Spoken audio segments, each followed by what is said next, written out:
We're live, pal. Welcome back to Wrestling with Power. Mr. Mosley here, and over there is... Who are you again? Some call me Slick Vic. You can call me Slick Vic too. Always in my corner, the magnanimous or magnificent or whatever I usually say, Slick Vic. There he is. And today, on today's show, on this Tuesday, February the 17th, 2026, we've promised you that we're going to be bringing you some Star Trek, The Next Generation love, and we're going to be doing that tonight. We finally got Slick Vic's gimmick lined out. We got a few special little surprises here and there. It's going to be a very Star Trek themed episode, but we're going to save that for a little bit later on in the show because we got a few things to talk about. We're going to be doing the normal shtick with the SmackDown and the Raw reviews from this past SmackDown and Raw. And we're also going to be talking about Unreal Season 2, which we've been kind of tossing around for the last several weeks. Unreal brought out Season 2. It's been out probably a month or longer now, and I guess everybody's pretty much had time to watch it at this point, so we're going to talk about it. But first, we have some recent news. And with that, I'm going to be looking for my recent news theme song while Slick Vic tells us how he's doing today.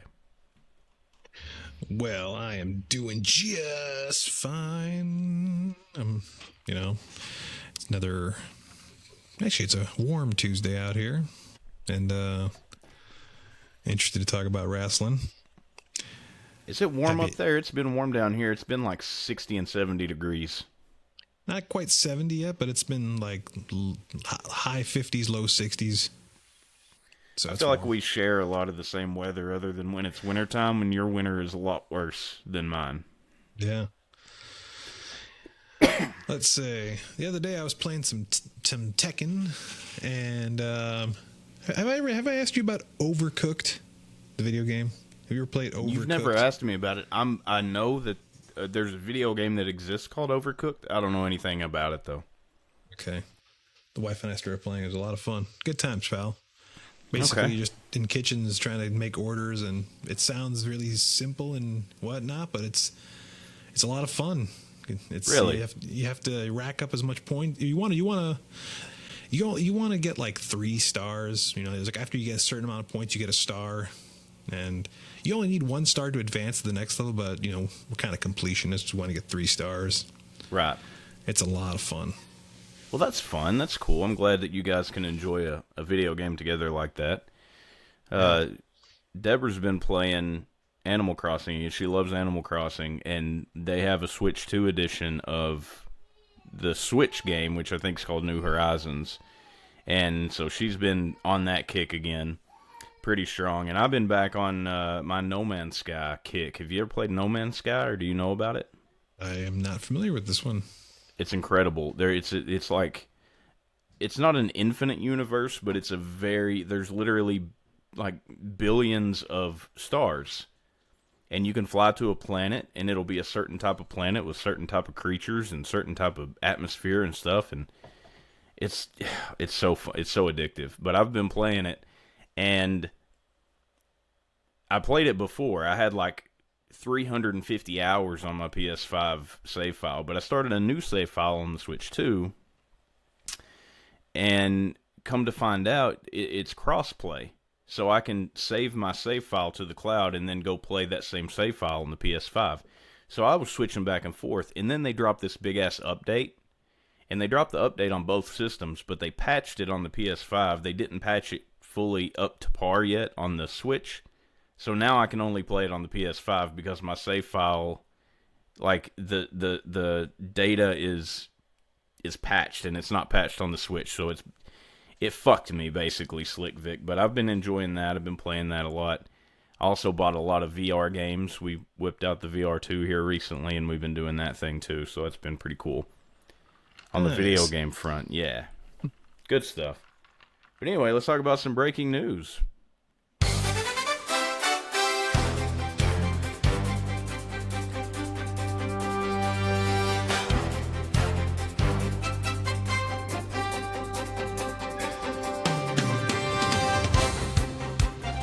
don't actually know if this news is breaking news or not. I have a few pieces of information to talk about here, though.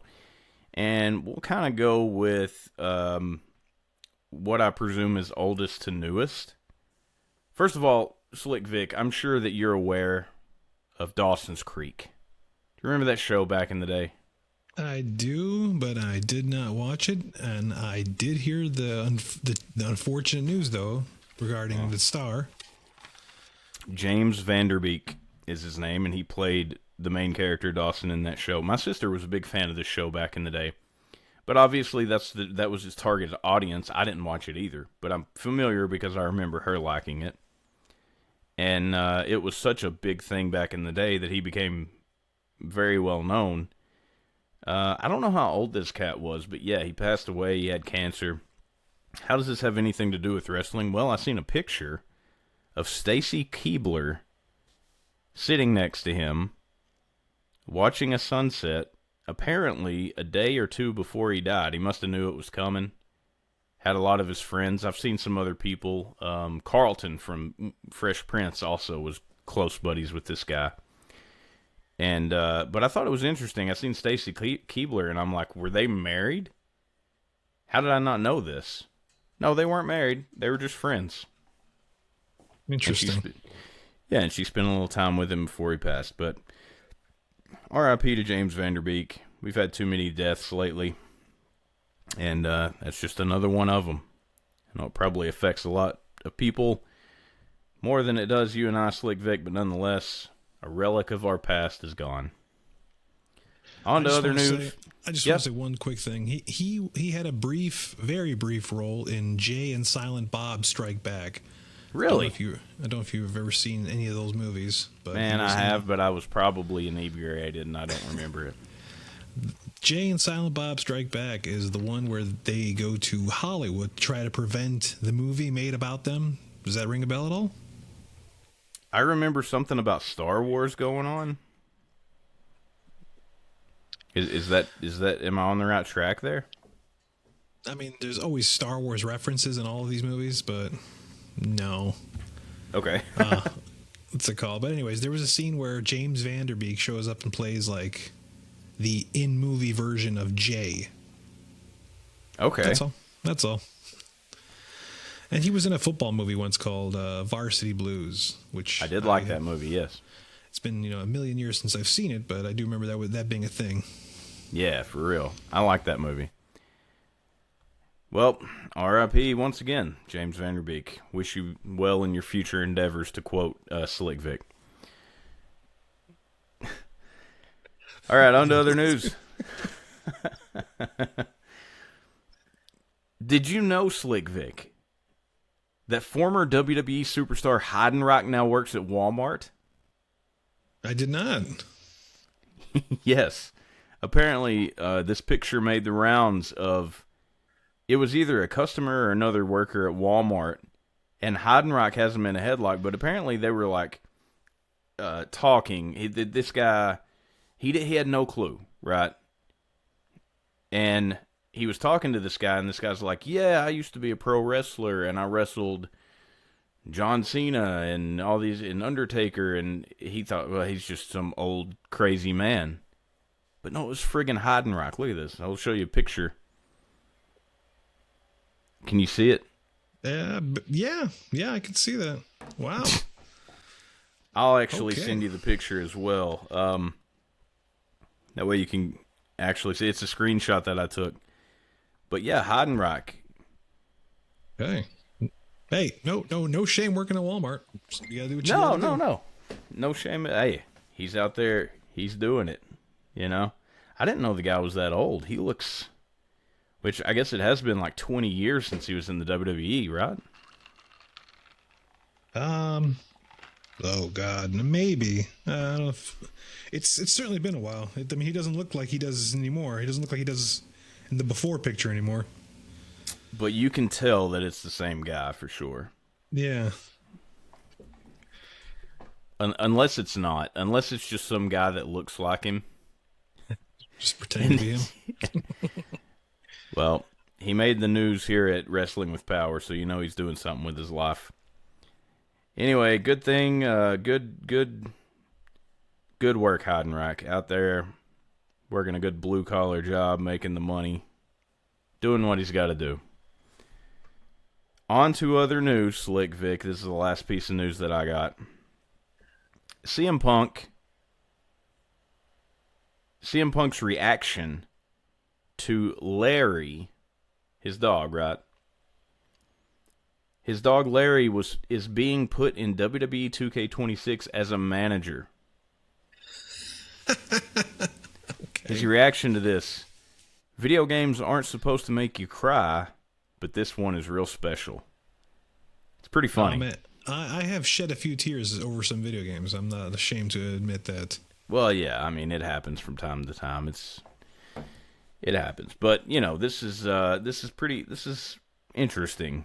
Which CM Punk is on the cover, the base game cover of 2K26. So I don't know. It's really nice of them to do that. I wonder if he's going to be a manager, is he going to have like an in-game model? He's going to like accompany you to the ring, like you can pick him as your manager to accompany you.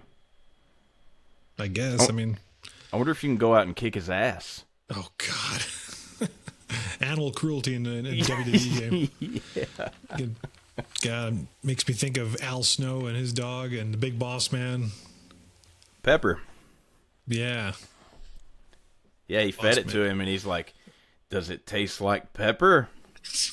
And he starts puking. Oh man. God. That was That's great. good shit. That's Vince McMahon going, "That's good shit, pal." That was good shit. You know, I never understood the hate for that. I never understood the hate for the Kennel in a Cell match, or the Kennel from Hell match, which they had the cage with the Hell in the Cell around it. Take away the dogs from that equation, and that seems like a pretty cool setup. That's the only time they did it, right? Yeah. But the dogs were humping. The dogs They were shitting. humping, yeah, shitting. They weren't attacking like they were supposed to. Yeah. It was a mess, but the concept I thought was pretty cool. I remember Al Snow talking about it. He was fine with it, except that he wanted somebody to promise him that they were going to be trained dogs, and he was told, "We'll get you some trained dogs." And guess what?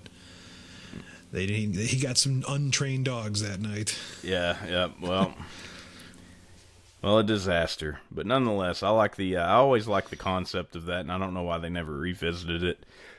Sans dogs, of course, Slick Vic. Yeah. That's all I got in recent news, Slick Vic. If you want to, we'll skim right along here. Actually, we'll hit the... Is it playing? Yeah. Maybe we should click it. Oh, I got it turned all the way down. Try it again.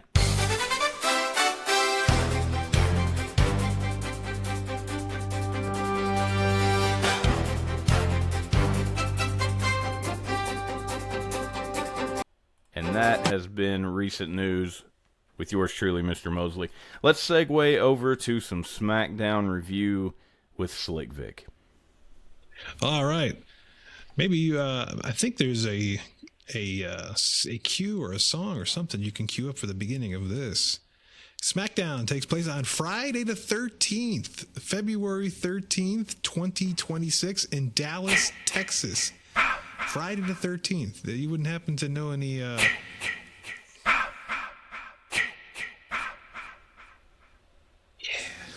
Thank you. All right. All right, so SmackDown starts with Tiffy time. She says she's had an amazing rookie year and is going to win the Elimination Chamber. Nia Jax and Lash Legend come out. They say Tiffy got lucky last week and they're going to win the tag titles tonight, and Nia's going to win her qualifying match next week. Nia tells Tiffy, "You know what I'm capable of?" And Tiffy responds with, "What? Lose another title match?" And then Rhea Ripley and Io Sky come out. Rhea says neither are going to win their chamber match because she's in it. And soon Io will be too. And we have a match. We have Rio versus Nia and Lash. Should be called like Nash or something. Yeah. Anyways. All right. So Nia takes control of Io to start, but Io uses her speed to fight back. Rio comes in and hits a huge knee to Nia's face. Io Sky moonsaults both girls on the outside. Rhea doing lucha moves on the heels was rather surprising and nice. Lash throwing Rhea onto Io to break up a pin was cool. Not so cool as the match ends with a double count out or double DQ. But I had fun with this one. It was short and fast paced. You didn't have to sit through a lot of Nia's typical slow offense. And post-match, I knew there was no way Nia was going to jump off the ropes and then land on Rhea, who was on a table on the floor. but that would have been wild if she did. I know. She was climbing, and you were like, this isn't going to happen. And it didn't happen, of course. But there was some good post-match spots, like Nash, I call her now, Lash, running Rhea through the barricade.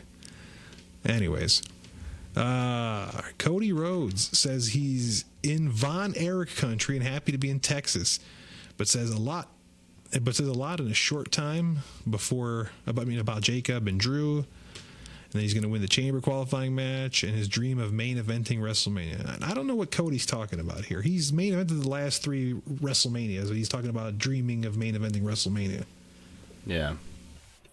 Who knows? Yeah. Okay. Any thoughts on the opening segment match and Cody's rah-rah speech about being in Von Erich country? Yeah, no, I mean, Cody is he's found this niche of kind of reaching into wrestling's past when he's in these towns and bringing something, which I think's cool. That's cool. That's interesting. You know, you get the Dusty Pop, the old WCW wrestling pop. You know, he always has something to say, but not much other than that. Like you said, Nia didn't actually launch herself off of the top turnbuckle. I don't think that she would have gotten maybe 2 or 3 feet if she did. But she did take that bump through the beefy, spicy Slim Jim table when Io, what did she spear her or she body splashed her? I don't remember what she did, but knocked her off the apron through the table. She almost missed it, it looked like, but her ass caught it just enough to snap it right in half, and I thought that was a pretty good little spot. You snapped into that Slim Jim table? Yeah. Yeah, it was a good spot. It looked like she may have landed awkwardly. Maybe it didn't feel so great. The fall isn't what hurts you, Slick Vic. It's the sudden impact. So. All right, Carmelo Hayes walks by Matt Cardona and Apollo Crews, who both want U.S. title matches. But Melo says tonight the challenge is closed, which we find out later now means that it's already taken. I was thinking, we're done with this U.S. challenge, but no. Didn't they do that last week? Yeah, the Miz. But it was Aldis. Wasn't it Aldis who told him it was closed? I thought it was the Miz, wasn't it? Was it the Miz? Can't remember now. I don't know. Anyways, let's see. Carmelo then bumps into the Miz, who says he's the new locker room leader. He's got his 3 core values: master, inspire, zone in. Get it, Miz? Although Matt and Apollo come in and tease Miz about these values because, there's 2 words in zone in. But Miz is like, there's a hyphen in there. Anyways, that got a good chuckle out of me. A video package plays of Aleister Black and Zelina. Aleister questions what Randy Orton is going to do if Cody qualifies tonight. Okay. All right. Zelina says Alexa and Charlotte have fragile egos and she will win her Elimination Chamber qualifier later. I mean, I don't understand this Aleister Black, Randy Orton thing. But you know what? Are Aleister Black and Zelina just doing what Karrion Kross and Scarlett were doing a few months back? Yeah, for sure. Yeah, I think that's a foregone conclusion. Like that would have been Karrion Kross. That would have been his spot if he hadn't have threw a fit and left, I think. Carmelo Hayes comes out and says he brought prestige and honor to this title, but wants to shoot for the main event of WrestleMania because he's got a qualifier match next week, and when he shoots, Melo don't miss. And introduces his opponent, Ilya Dragunov. So we have a match, but not a one-on-one match for the title because here come the MFT. Is it MFT or MFTs? I think it's just MFT. My family tree. Yeah. Anyway, Solo says Ilya already had 2 U.S. title shots. He shot and missed, and now he needs to go to the back of the line. Ilya insults Solo's family, which leads to a brawl.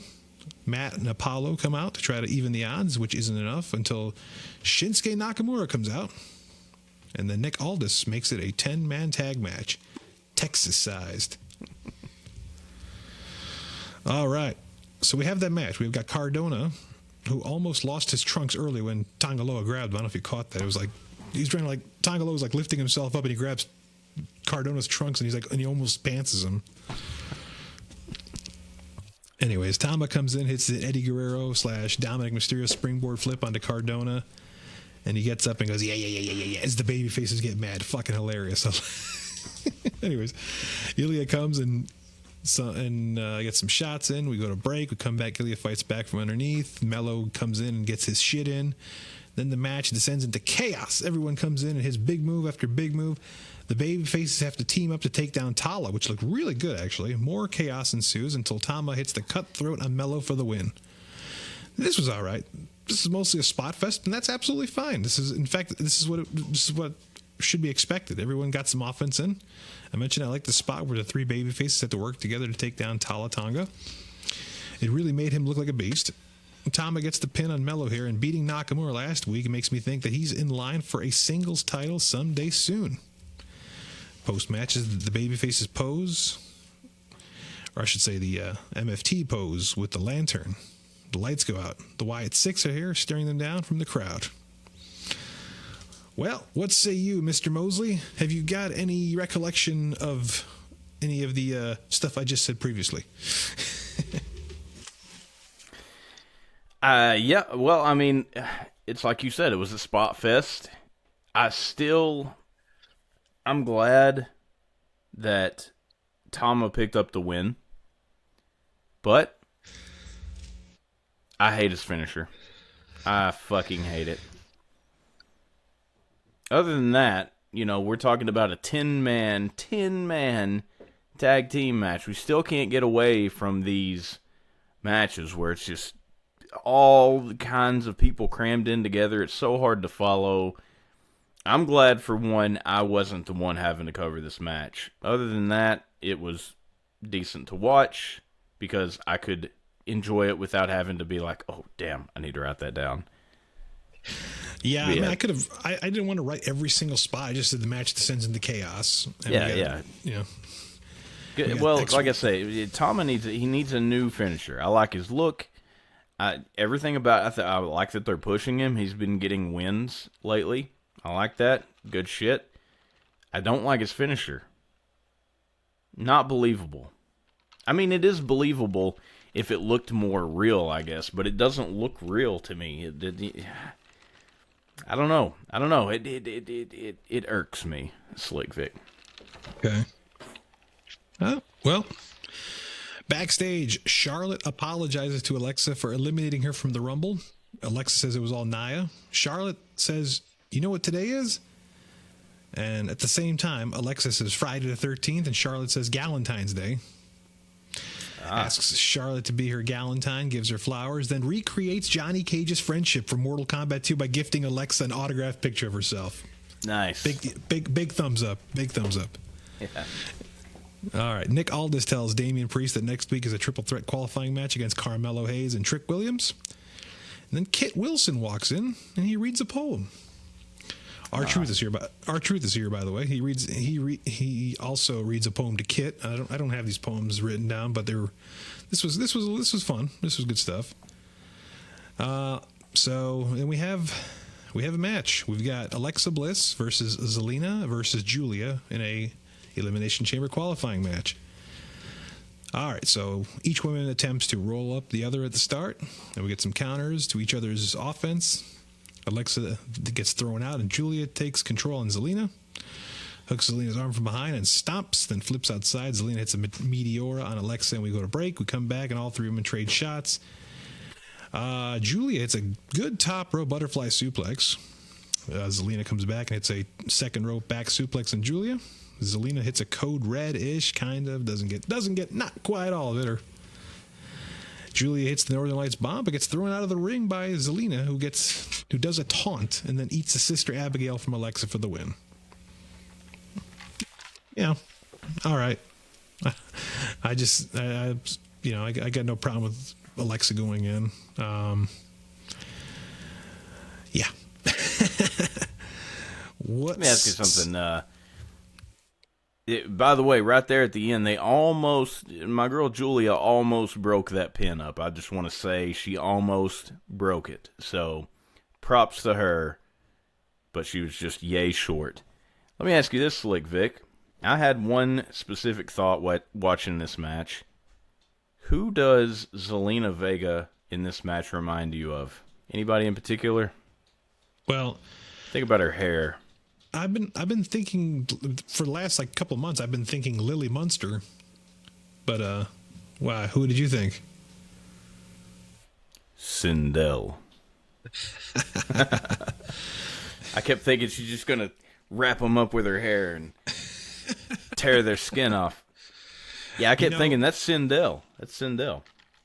I did see a picture of her recently, recreating a Mortal Kombat 3 versus screen pose. Really? Yeah. So I can dig it up later. Okay. Sweet. I got all these things I got to remember to send you. I got to make a list or something. It's very apropos. Anyways, backstage, Jordan Grace tells Tiffany Stratton that when she beats Jade Cargill for the title, she can face her at WrestleMania. And then in comes Chelsea Green on a wheelchair with Alba Fire. She's got her leg in a boot due to the injury she sustained last week. Chelsea wants Tiffany to apologize. Tiffany says, if you want to apologize, all you got to do is stand up and ask. LOL. What if she pulled the old Kevin Nash and just tough? Maybe that's coming. I don't know. We'll see. Sami Zayn hypes up Rey Fenix for his match against Trick Williams and thanks him for the kind words he said last week. Trick Williams enters the ring and talks a lot of trash about Sami and Rey. This guy is starting to remind me of The Rock with his promo style and charisma. He says Dallas people go to the zoo. They don't want to see, when Dallas people go to the zoo, they don't want to see a squirrel do a flip. They want to see the lion like me get up. All right. Then we got a match. We got Trick Williams versus Rey Fenix. Trick starts off with some cocky offense, which he pays for when Rey Fenix hits some high-flying offense. Trick nearly takes Rey's head off with the trick kick. Trick does Booker T's 5-time taunt, but he just chops Rey with it. Trick wins. I'm sorry, Rey comes back with some very fancy kicks and top rope splashes, which were very, very flashy. Good stuff. Trick hits a trick shot for the win. This was better than their previous match, as I felt like this was more competitive. It was good, more back and forth action. And I think I said this last week. Rey desperately needs a win, but I'm not upset with Trick winning. As I think this guy is gonna, he's got a bright future. I think. Yeah.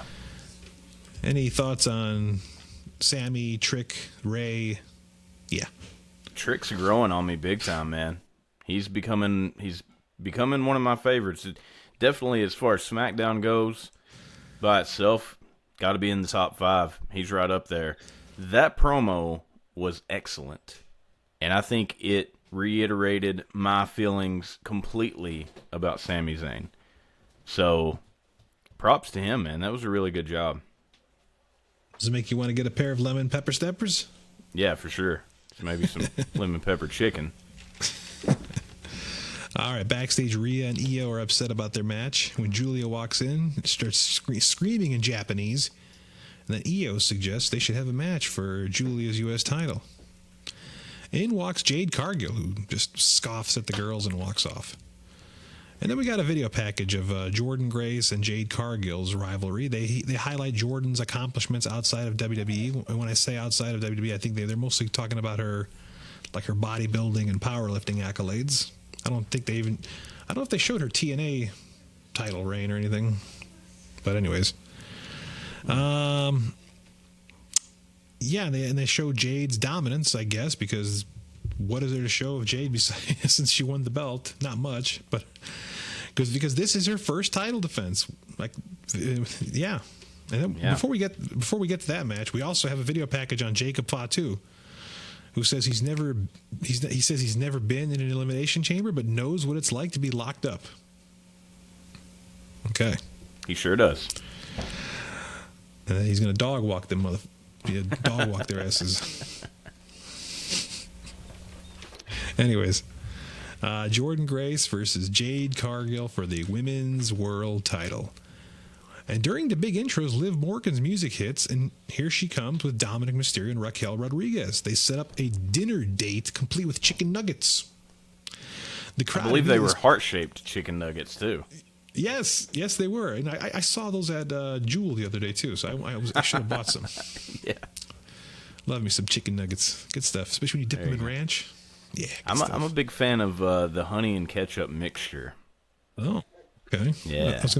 I was wondering if you were a barbecue sauce guy instead. No, when it comes to chicken nuggets, it's honey and ketchup, and you don't mix them together. You put them side by side, and then you kind of swap them in the middle a little bit. You know what I mean?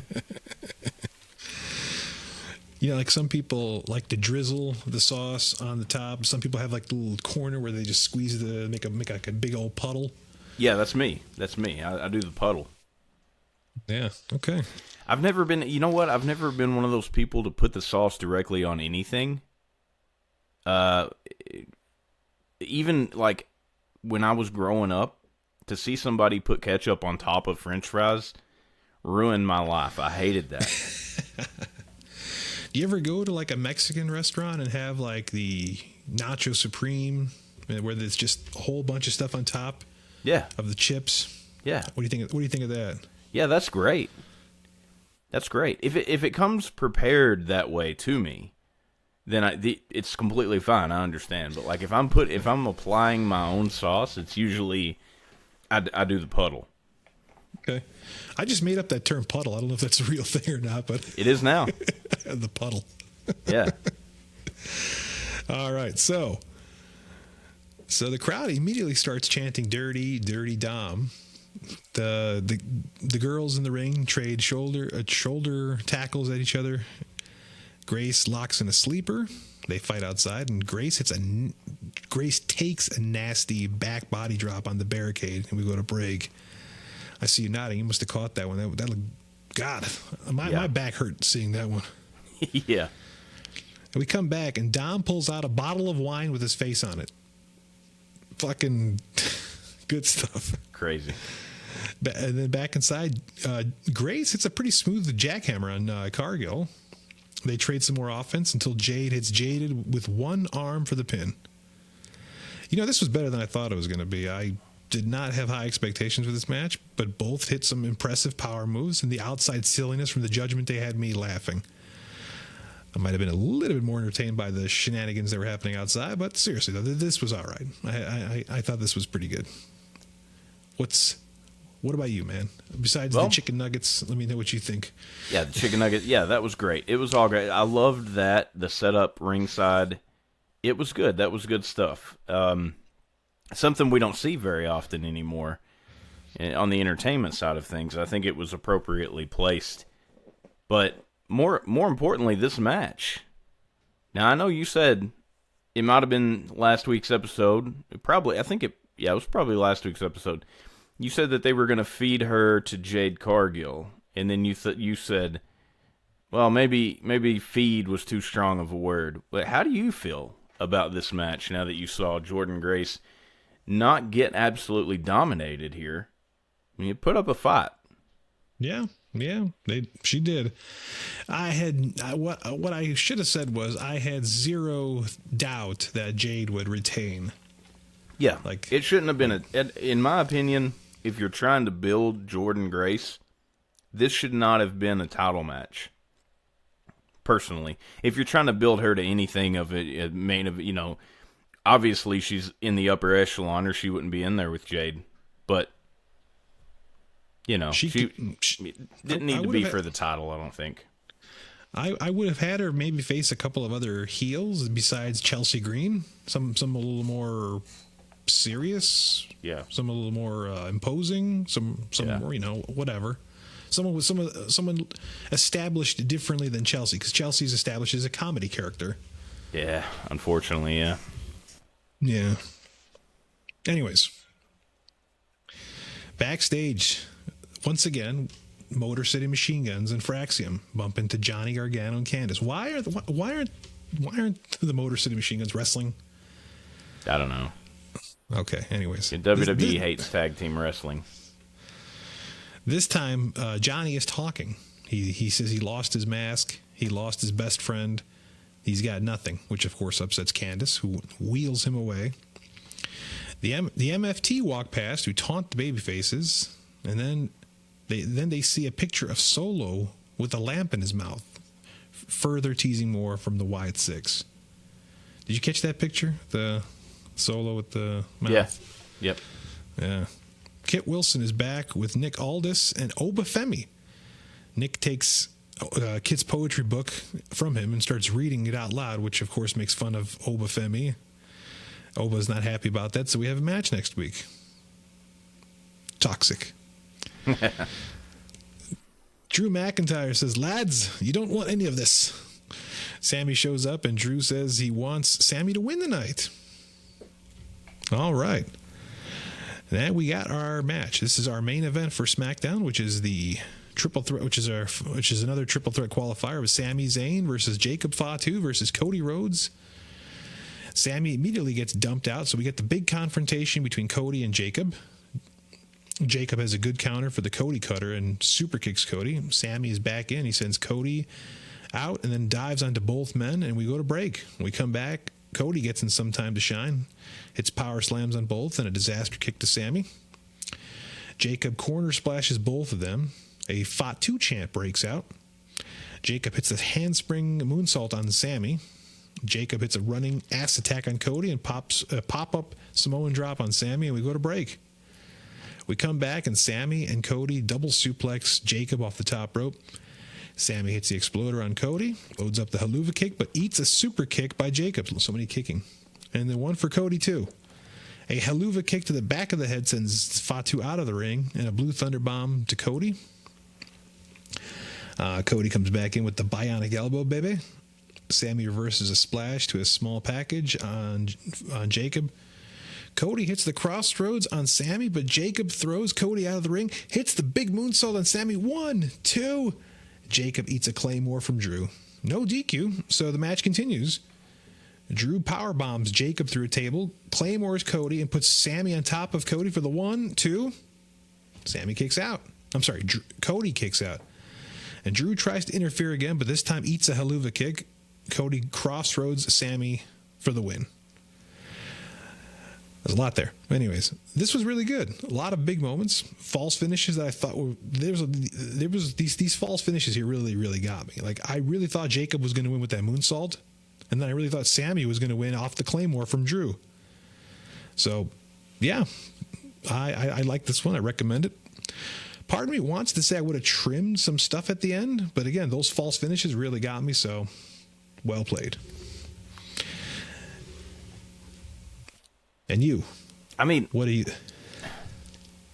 Maybe, I know it plays into the overall feud and the story and everything, especially going into Elimination Chamber, but I am so tired of Drew McIntyre interfering. If you're going to cut anything, cut that shit out.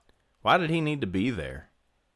And then it's like, I don't know when in the past decade that they decided that triple threat matches were no DQ. I don't remember that being a thing until the last 2 or 3 years. But I think it sucks because when I was watching this, I was into it, and then there's Drew McIntyre, and I'm like, why isn't the referee ringing the bell? Oh, it's no DQ. Who do they award the win to if Drew McIntyre interferes?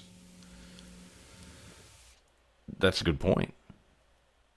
It just gets thrown out. It just gets thrown out. No contest. No contest. Okay. Yeah, but that's what I'm saying. Drew McIntyre, he was, all over Cody, interfering in matches, doing all this.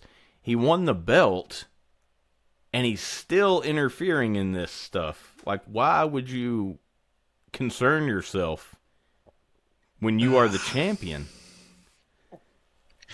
I really think they are building towards another match, hopefully with Jacob Fatu attached, maybe even Sammy, but I doubt it.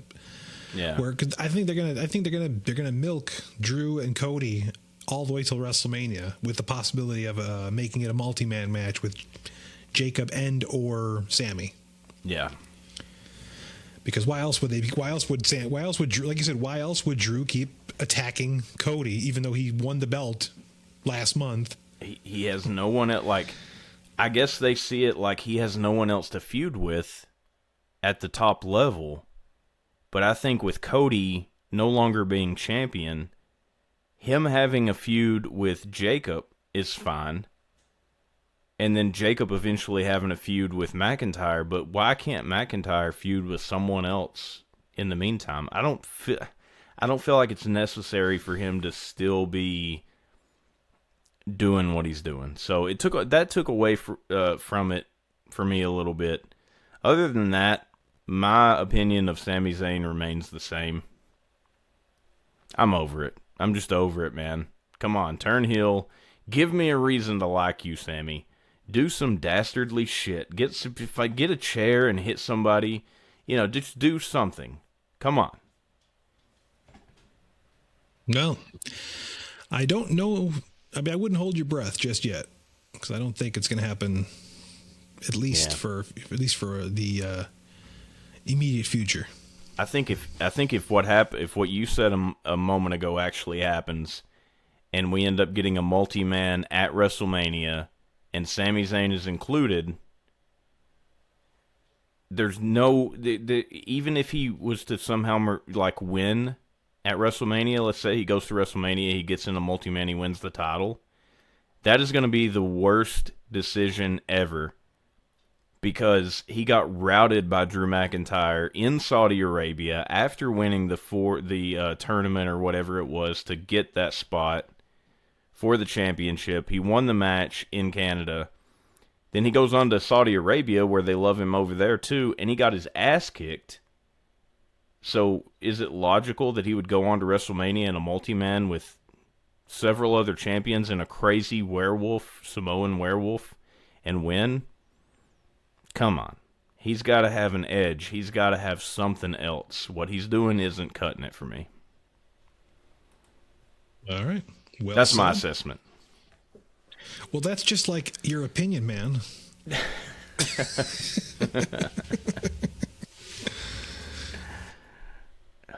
Does nobody respect the rules anymore? Well, thus concludes the SmackDown from Friday the 13th. Oh, yeah. February, Friday the 13th, 2026. And unfortunately, no Jason references during that episode. No, I guess not. But hey, there's 2 more Friday the 13th this year. Yeah, this is a good year. And Friday the 13th is a national holiday here at Wrestling with Power. By the way, Slick Vic, did you watch any Friday the 13th on Friday the 13th? No, I did not, man. I feel I'm ashamed of myself. I did not. Did you? I'm disappointed in you. Yeah, I did, actually. Actually, you know what I did, Slick Vic? Was on sale on Vudu. I already own all the Friday the 13th movies, but I did not own the uncut version of Friday the 13th Part 1. I have the theatrical version. So I bought the uncut version and watched it on Friday the 13th. Could you tell the differences? Like, was there more death scenes or was there more nudity? Yeah. There's some extended scenes, and some of the death scenes are extended. I want to say, I feel like, I'm not sure if I'm right about this, but I think that the fight at the end had some extended scenes. Because I don't remember... are you pretty familiar with the first Friday the 13th? Yeah. Okay, so do you remember her going in finding Alice in the closet and chopping through the door and then coming in there after her with a machete? Jason's mom. No, I don't think so. See, I didn't either, but that happens. That happened in the uncut version. She chops through the door and looks through it, kind of like the Shining scene where he busts through the door. She kind of looks through it at her, and then she opens the door, and she comes at her with a machete in the closet. And, of course, she dodges it. But, I think that might have been a deleted scene. We'll have to Google and reaffirm that. But, I mean, I want to own them all. I would imagine. I think the Kevin Bacon's death scene is extended. It is. Yes, it is. Okay, that always grossed me out back in the day. Yeah. That's what he gets for wearing those shorts, though. Well, what do you say? Shall we move on to our next subject? Well, I say we take a pause for the cause and then we move on to our next subject, because I think we are going to talk a little bit about some non-wrestling material here in just a few moments. And so to prepare for that, why don't we take a pause for the cause and be right back in a few moments. All right, ladies and gentlemen, we're back from that pause for the cause. And now we're going to take a break from the wrestling talk to kick back and talk a little Star Trek: The Next Generation. As you know, as you should know, on the last episode, we talked a little bit about this, how I have become a fan of a lot of things by proxy to wrestling. If there were shows on USA Network when Raw was on there, I was probably watching them. Whenever it switched to the new TNN and then becoming Spike TV, I rarely ever turned my TV channel off of Spike TV at that point in time because, well, that's what Raw was on. And of course, prior to Raw, they would play an episode of Star Trek: The Next Generation. So I became a big fan of that. Goes without saying everything else on Spike TV, which Spike TV was great back in the day. I mean, they had Joe Schmo, which was like the reverse of all of these reality shows that they were doing at the time. They had MXC, where they took Takeshi's Castle from the Japanese show Takeshi's Castle, and like took clips from it and put different narrators on it and made MXC Most Extreme Elimination Challenge. That was fantastic.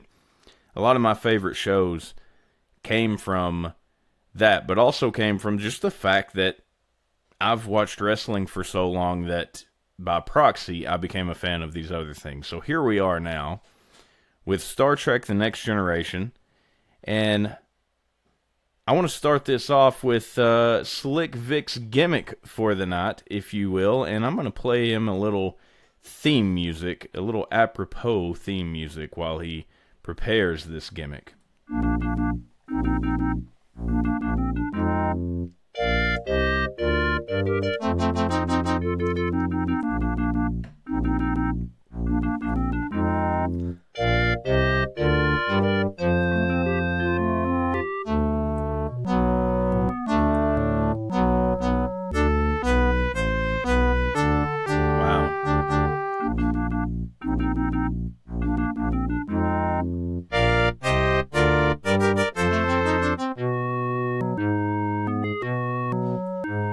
Ladies and gentlemen, if you're not watching us live on Facebook or you're not catching this on YouTube, you need to, because that's the only way you're going to see these gimmicks. That thing lights up and everything. That's impressive. Vic, tell the people what you have there. I got a little model of the Enterprise D from Star Trek: The Next Generation. Now, I think we tried playing the mic earlier. You can't really hear any of the engine humming because this thing plays like 5 sounds. One of them is the engine hum. One of them is like the warp speed, the photon torpedoes. There's even the computer. That was, I forget, Majel was her name? The actress? I don't remember, but anyways.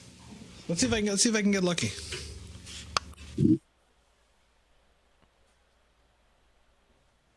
No, it started to play, but then it cut off.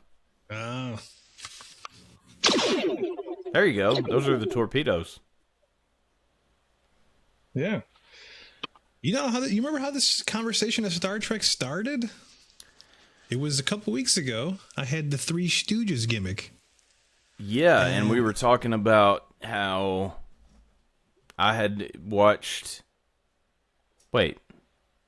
Wasn't it just what I was talking about? How I'd watched like Nick at Night and all that stuff, and the Three Stooges was something that I never really had watched. Yeah, because I remember watching the Three Stooges when I was really really young. Like it was like I think it was like a Sunday night thing, and they would have Star Trek: The Next Generation like immediately afterwards, and Yeah, that yeah, was yeah. my introduction to Star Trek. So that was my foray because of the three knuckleheads. So By yeah, proxy, yeah. So, Vic, I have memories of bits and pieces of Star Trek: The Next Generation from when I was a young lad, very young, before it ever came on Spike TV before Monday Night Raw. But and I've had action figures and toys and things bought. We talked prior to us going on the air about the Enterprise D that I had that opened up and the little figures and stuff that went inside of it. That was long before I really had an appreciation and became a fan of the Next Generation. Let me ask you this: have you ever watched the original Star Trek? yeah. William Shatner. Yeah. I don't think I've ever watched an entire movie of the original Star Trek and or TV show. Okay. Well, it's good. It's good. It's good. The TV show is good. 60s camp. A lot of fun. Yeah. Like really really over the top music. Shatner's over the top acting. Spock is great. McCoy, the Doctor, is great, and the rest. But the movies are fun too. I mean, Wrath of Khan being my favorite of the bunch, of course. Really? Well, in Yeah. that case, you know what? This is a TNG thing, and I talked to Vic about this beforehand. I have a couple of gimmicks, and now that you mentioned the Wrath of Khan being your favorite, you know what? I'm going to go get them. I was not going to reveal my gimmicks because they aren't TNG. They're of the old Star Trek, which I'm not a fan, admittedly. I didn't buy these for myself, but let's hold on. I'll be right back, and you may enjoy this, Slick Vic. Okay. Star Trek. You know, this will all tie on back to wrestling. I promise you this. Trust me. Trust me. In the meantime, what else we got going on today? After Mosley comes back with some Star Trek stuff, we're going to talk about Monday Night Raw. And then we're going to talk about some Unreal. Anyways, All right. Mosley, what have you So, got? all right, the first thing I have, this in both of these items were on clearance at Walmart apparently, was $24.97, marked down to $12. The classic Star Trek classic phaser in the box. I've not opened it. It says press here, but like I think it's fallen some way or another, and like I can't actually press here to see what it does. But it's the old school phaser, right? Yeah. And then I have this, still in the box as well. Khan! Yeah. Khan Noonien Singh, Yeah. with all of his little gadgets and whatnot there. So yeah, this is cool. And even though I've never watched an entire original Star Trek movie, I am slightly familiar with the TV show, and I even have friends who prefer the old TV show. I preferred The Next Generation to any other Star Trek thing I've ever saw. But I think the original holds a special place in a lot of people's hearts, especially during the 60s. It seems to be, at that time, it was definitely like a cutting-edge TV show / movie, series. They were doing a lot of crazy stuff that nobody had done before.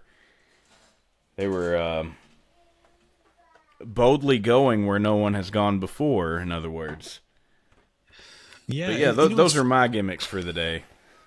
It's one of those things too where it got popular after it ended, when it like started playing in syndication, similar to I had another show in mind, but for example, like what's that one show? It was another sci-fi show called Firefly.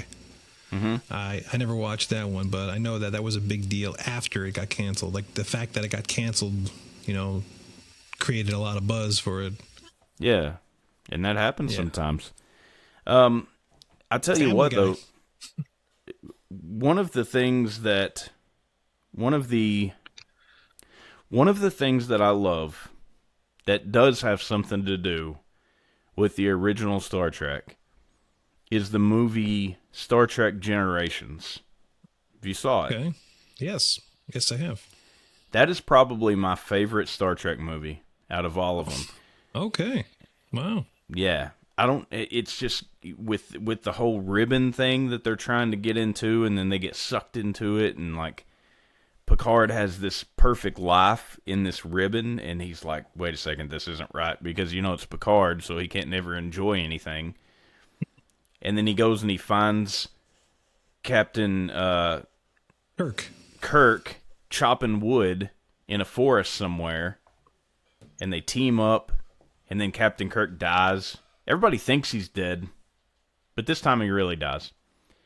Yeah, great stuff, man. Great stuff. What's your favorite Star Trek, either Star Trek movie or Star Trek episode? It's going to have to be First Contact, which is the one that came after Generations. Yeah, that's a good one, too. Yeah. Yeah. I really like the Borg. I think the Borg are very terrifying villains. The Borg is synonymous with the Next Generation, and what do they infect Captain Picard, and he becomes Lucius or something like that. What's his name? Locutus. Locutus of the Borg. Yeah. He's got the little laser thing on his thing. Yeah. Good stuff. Those episodes with the Borg are always my favorite too. I think they had pretty much one episode per season once season 2 came along. Yeah. The Borg were good. I always thought the character of Q was really weird, because Q is like God. Like, he can make anything happen, but it's never really explained what his deal is. I think he was in the very first TNG episode. Yeah. It's been a while, but I think he just wants to be part of the crew. But Picard's like, no. And Q's got these godlike powers, so he's gonna keep fucking with him, and just because he's not part of the gang. Yeah, all Picard wants to do is raise shields and drink some Earl Grey tea. That's the only thing he wants to do. And play the flute. Yeah, and play the flute. Man, I loved the little synthesizer that would make you whatever you want to eat. But I'll tell you another thing that I loved about The Next Generation, specifically about the TV show, not so much about the movies, was the holodeck. Do you remember the episode where they would go on the holodeck, and Picard was big into these old novels and stories and stuff, and they would relive an old Western story. That was the coolest shit ever. Yeah. There was one where he was a gangster too, from the old 30s gangster. Yeah. That was good. And Data's in there too, and he's just he doesn't know what's going on, but he's playing along. Yeah. There's a couple of those episodes that are really good too. Yeah. Now, in terms of the movies as well, Slick Vic, I think Nemesis, which was the last TNG movie, was great. And it sort of carried over to where Data has the emotion chip, so now he can feel emotions. And Enterprise, correct me if I'm wrong here, I'm pretty sure it's in Nemesis, but the Enterprise crashes, and Data finds his cat, and he starts crying over it, and he's like, I don't know why I'm crying. Now, was that the last episode of the show, or was that the movie Nemesis? I'm not remembering that. But I do remember the end of Nemesis. Spoiler alert for a 25-year-old movie, but it's called Data dies at the end of Nemesis. Oh, because he sacrifices himself to the Borg. Yeah. But there's a clone, or another android that looks just like Data. That's what was his name? I don't think it was Lore. Lore was his evil twin brother. But I thought that was it. I thought it was just the one. Okay. It might have been. Again, it's been so long since I've seen Nemesis. It's probably been about 25 years since I've seen it. No, maybe not that long, but it's been a while. Yeah. Are you looking it up now? I was trying to look it up, actually. Okay. Data spots one of the sheriff's members lure the body of Daystrom, Android M510.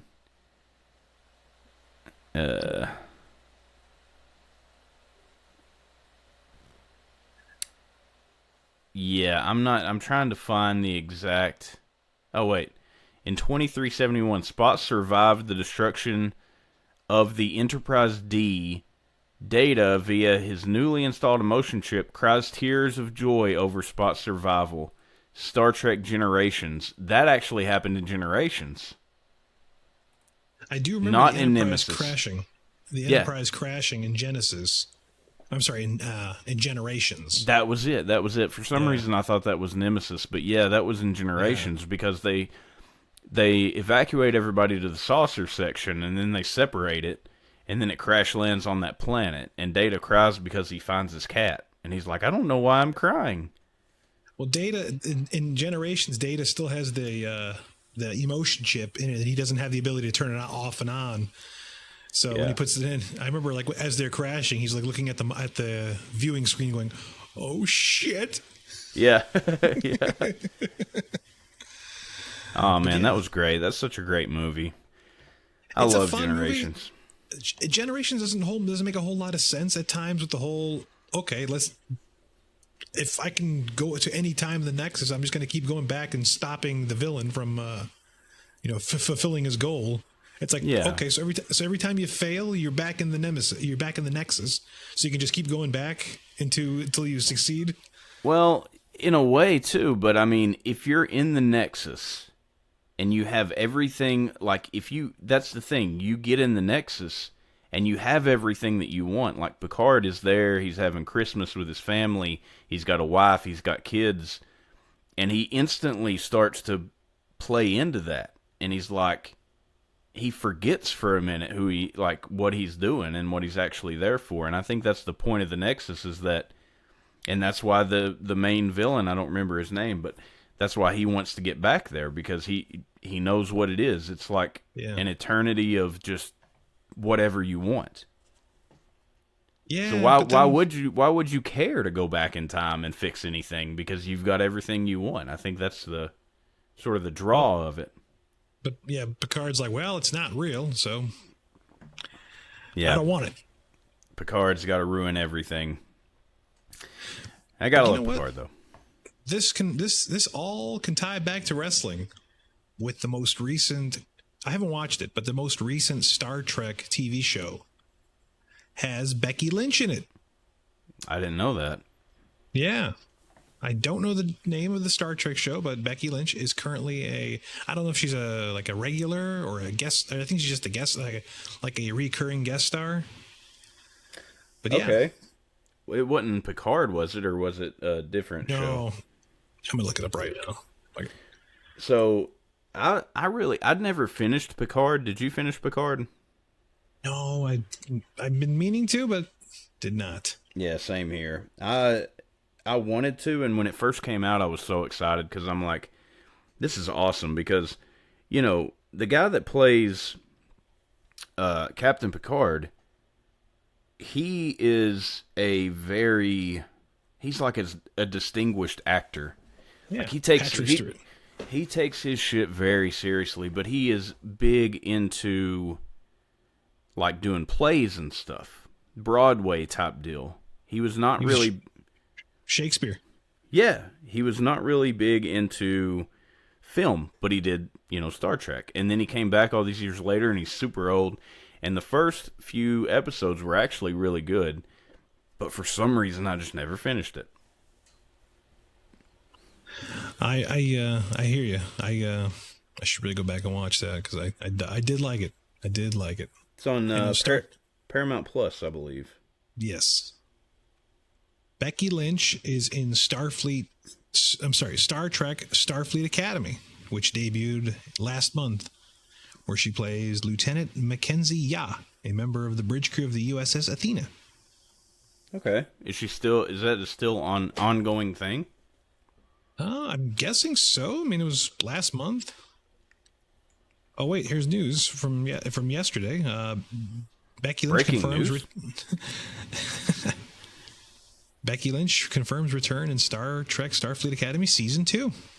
All right, cool. So yeah, it is a thing. So see, ladies and gentlemen, we became fans. I became a fan of Star Trek thanks to Monday Night Raw. And now Monday Night Raw is given back to Star Trek all these years later with Becky Lynch starring in the newest show. Good stuff. Who would have thought that Star Trek and professional wrestling were so intertwined? There's got to be more than just Becky. I'm going to Star Trek. Man, no, I guess it's just Becky right now. Well, let me ask you this, Slick Vic, while you're looking that up. We've talked about favorite movies, favorite episodes. What is your favorite Star Trek character? Or who is your favorite Star Trek character, I should say? Data. Really? Yeah, I always like Data. Okay. I would have taken you for a Worf. Worf's cool. There is this video where like Worf gets denied. It's like every time Worf has a suggestion, Picard shoots him down. Yeah, I'm not joking. But anyways, The Rock starred in an episode of Star Trek Voyager back in the, or was it Star Trek Deep Space Nine? One or the other, but he starred in an episode back in the 90s. Oh my God. The Rock was in Star Trek, no joke. Was he a Klingon? He had to be a Klingon. Star Trek Voyager. That big Samoan forehead. Starred as the Pendari champion. I don't know Pendari. He does have a Vulcan-like foreheads, or I'm sorry, not a Vulcan, a Klingon-like forehead. So, yeah, and he's even doing the people's eyebrow. Wow. Wonder if he gave anybody the rock bottom. I bet you he did. All right. Well, what do you say we segue back into some of the to Monday Night Raw? We'll segue back into some Monday Night Raw. I do want to say, so your favorite, I would also say that my favorite, Data is definitely up there. It's a toss-up for me, though, between Data, and I really like Geordi, but, man, I might have to go with Geordi. Okay. Might be my favorite. I mean, Captain Picard is definitely my favorite, but, like, I think that's one of those things that, like, goes without saying, so... It's a toss-up between those three. But I'm surprised. I'm surprised you didn't go with Worf. No, it's Data, for sure. All the way Data. All right, well, that has been our Star Trek-themed section here. We'll play a little bit of the bridge theme again if we can. And what game is this from? Yes, this is from Star Trek Echoes of the Past for the Sega Genesis, a game I used to rent a lot as a kid. And I could never beat it because it was super hard. I never understood what I was doing. But I always loved that music. And I just loved, I don't know, something about the Genesis music always got me.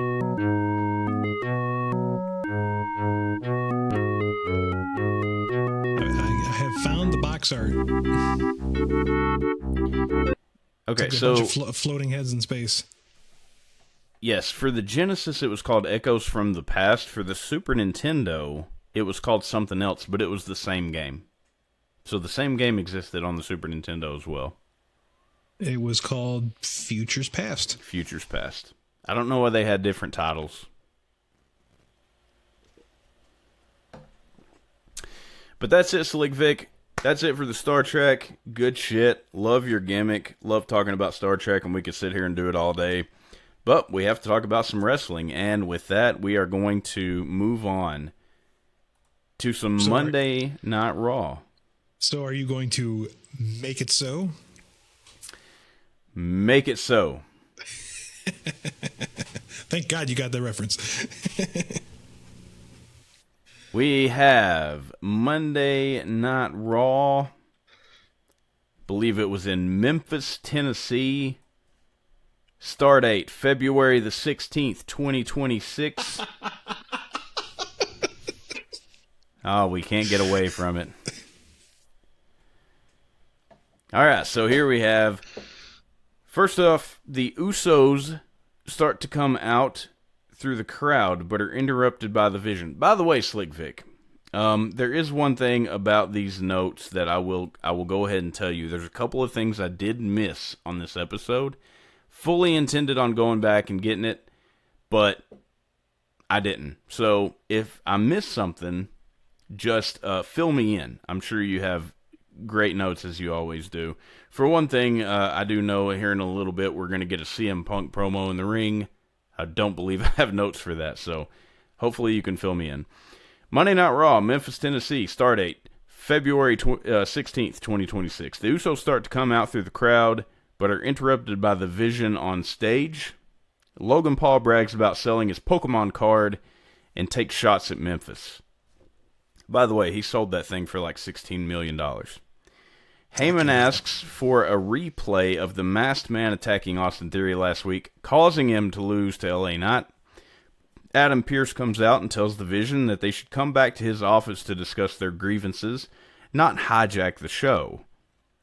Heyman says if Pearce wants his show back, to put Bronson Reed in the Elimination Chamber match. Pearce says Bronson Reed will have a qualifying match next week to earn his spot.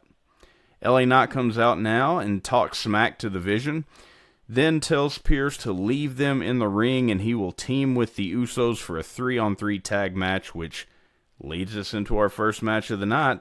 The Vision, Logan Paul, Bronson Reed, and Austin Theory versus LA Knight and Jimmy and Jey Uso. The Vision, I don't have a lot of notes for this, Flick Vic. The Vision defeats the Usos by pinfall after Jimmy ate a punch from Logan Paul, followed by a tsunami by Bronson Reed. I think the reason I didn't have a lot of notes for this is because there was an extensive commercial break right in the middle of this match. But the important stuff is post-match, Logan Paul throws the headset on and starts talking trash to the announcers when the Masked Man shows up out of nowhere and hits a stomp to Paul.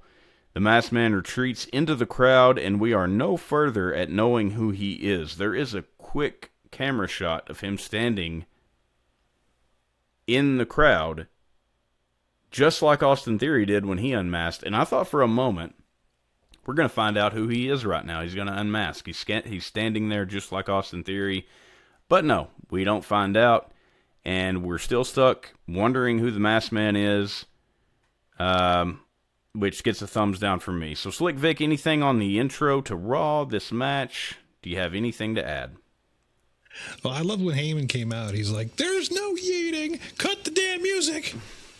And then Logan Paul's heel work is great. That broccoli-headed bitch. I believe that's what LA Knight called him. Pierce is fun. LA Knight is great as always. The match itself was okay. I mean, the Usos tandem offense was not as crisp this time around. Logan Paul had a decent gut wrench. Reed's suicide dive looked terrifying to take. And at least LA Knight didn't take the pin. Yeah. And spoiler alert for... No, not really spoiler alert, but... no, actually, I thought... Well... No, Grayson Waller was not on the show. What was I thinking? Because I was like, I don't think the Masked Man is Grayson Waller. I'm like, was he on the show today? No, he wasn't. I must be thinking of something else. So it still might be Grayson Waller. Never mind.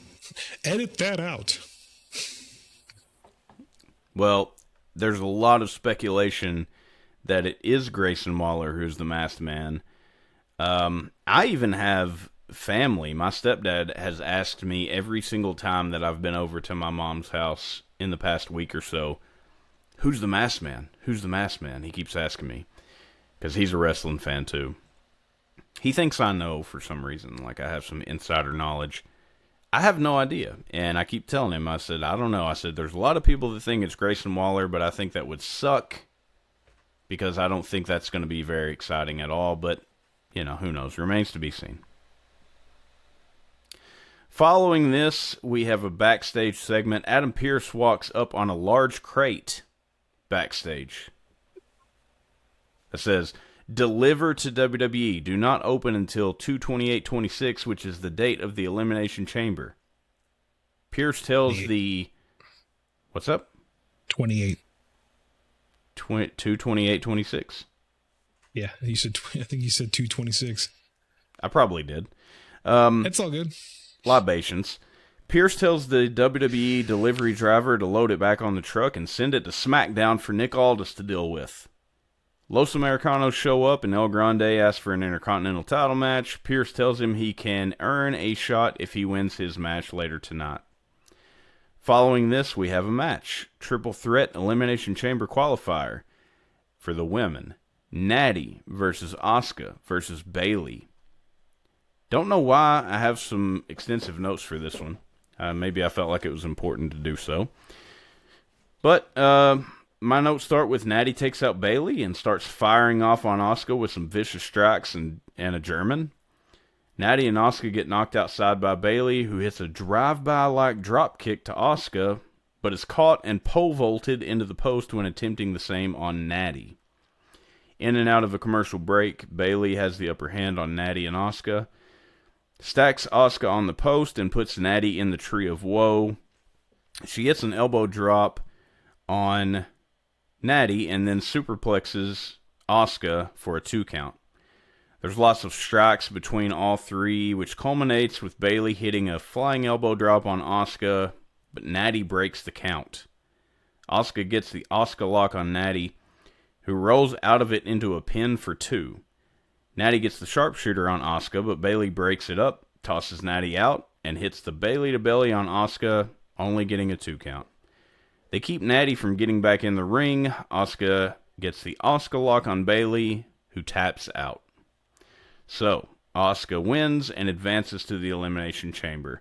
I thought this was a pretty good triple threat match. There was notably more fighting between all three women rather than one being out for way too long while the other two fight, which I feel like has been a trope of triple threat matches for way too long. So we get some exchanges with all three women involved in this match more often, and I like that. I think Natty should have won this, though. Not thrilled about Asuka being the one to advance when Natty is trying to get this new gimmick over. I think it would have went a long way for Natty to win this one. Vic, what do you think? Okay match. I think I said that about the last one too, but okay. I mean, it's been a while since we've seen the ceiling hold or the Tree of Woe. So that was cool.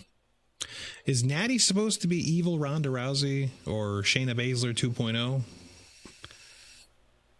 Maybe. I think that's probably what they're going for, but for me, I like it better with Natty. I think this is who Natty needed to be 5 or 6 years ago, man. I think this is way overdue. Yeah. Also, speaking of Ronda Rousey, the former WWE Women's Champion announced she's going to have another MMA fight soon. Oh, really? Yeah, that was actually today. That might have... we were past the point of breaking news, but... I thought you were going to say she announced she was going to have another baby, but okay. Well, that German suplex on the apron looked stiff. Bayley looked great here. By the end of the match, I was cheering for her. But, shit happens. Yeah. What about the box? What's in the box? Yeah, it's funny. I have that exact line. What's in the box? and whatever comes out of a box is over. Yeah. I don't know if you heard that expression before. I'm sure it will be. But what do you think is in the box? Have you ever seen Creepshow? No. Okay. Okay. Well, in the movie Creepshow, it's not an ape.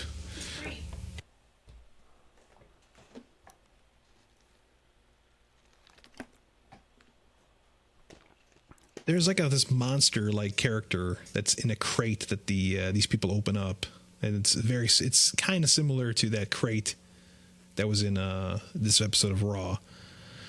But is Jericho going to be in it? Is Bianca Belair going to be in it? Huh. Well, here's my thing. If a person is in the box, are we to believe that this person is still stuck inside this box with no food or water for the next 2 weeks or whatever it is, the next week and a half.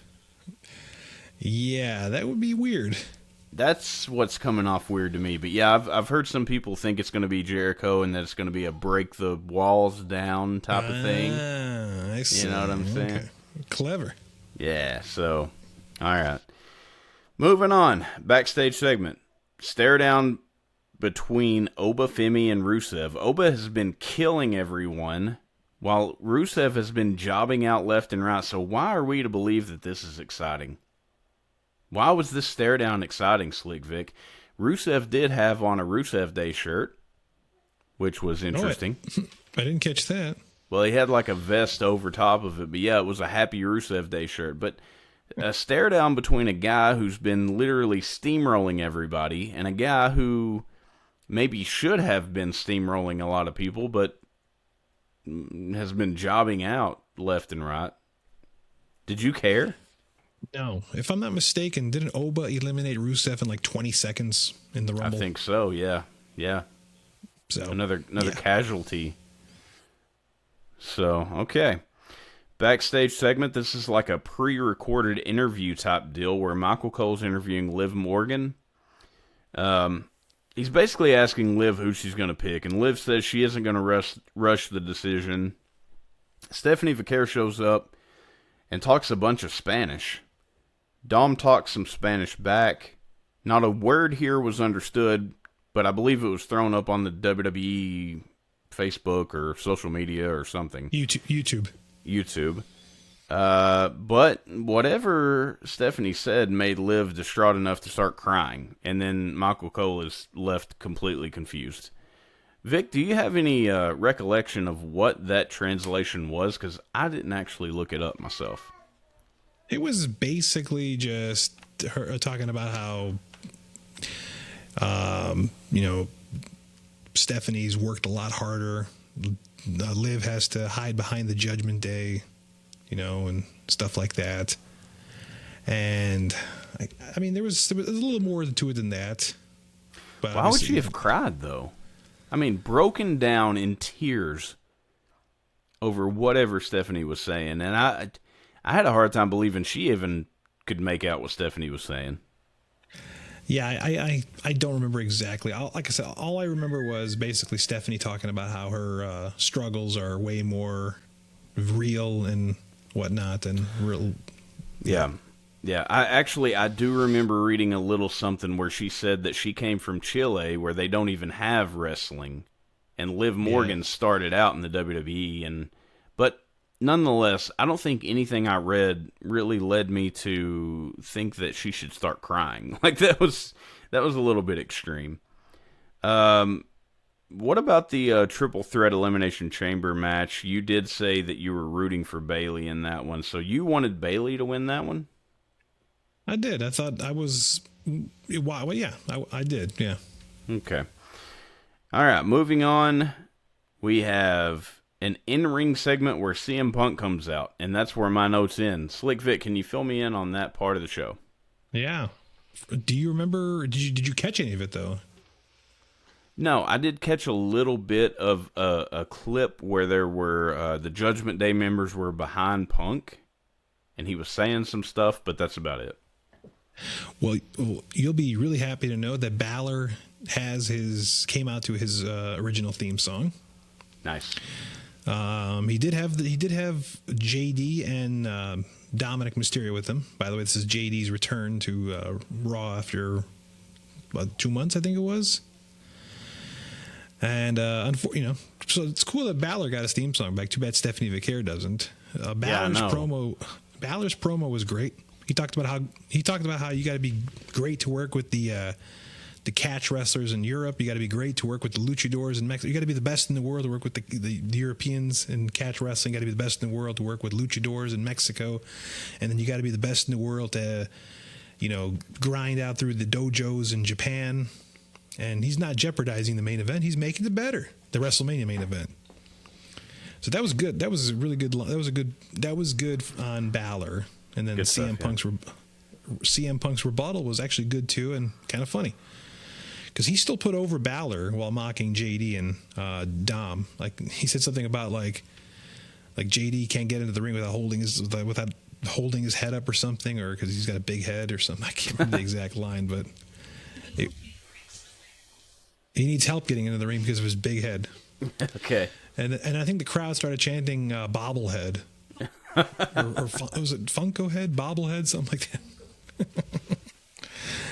Yeah, that was fun.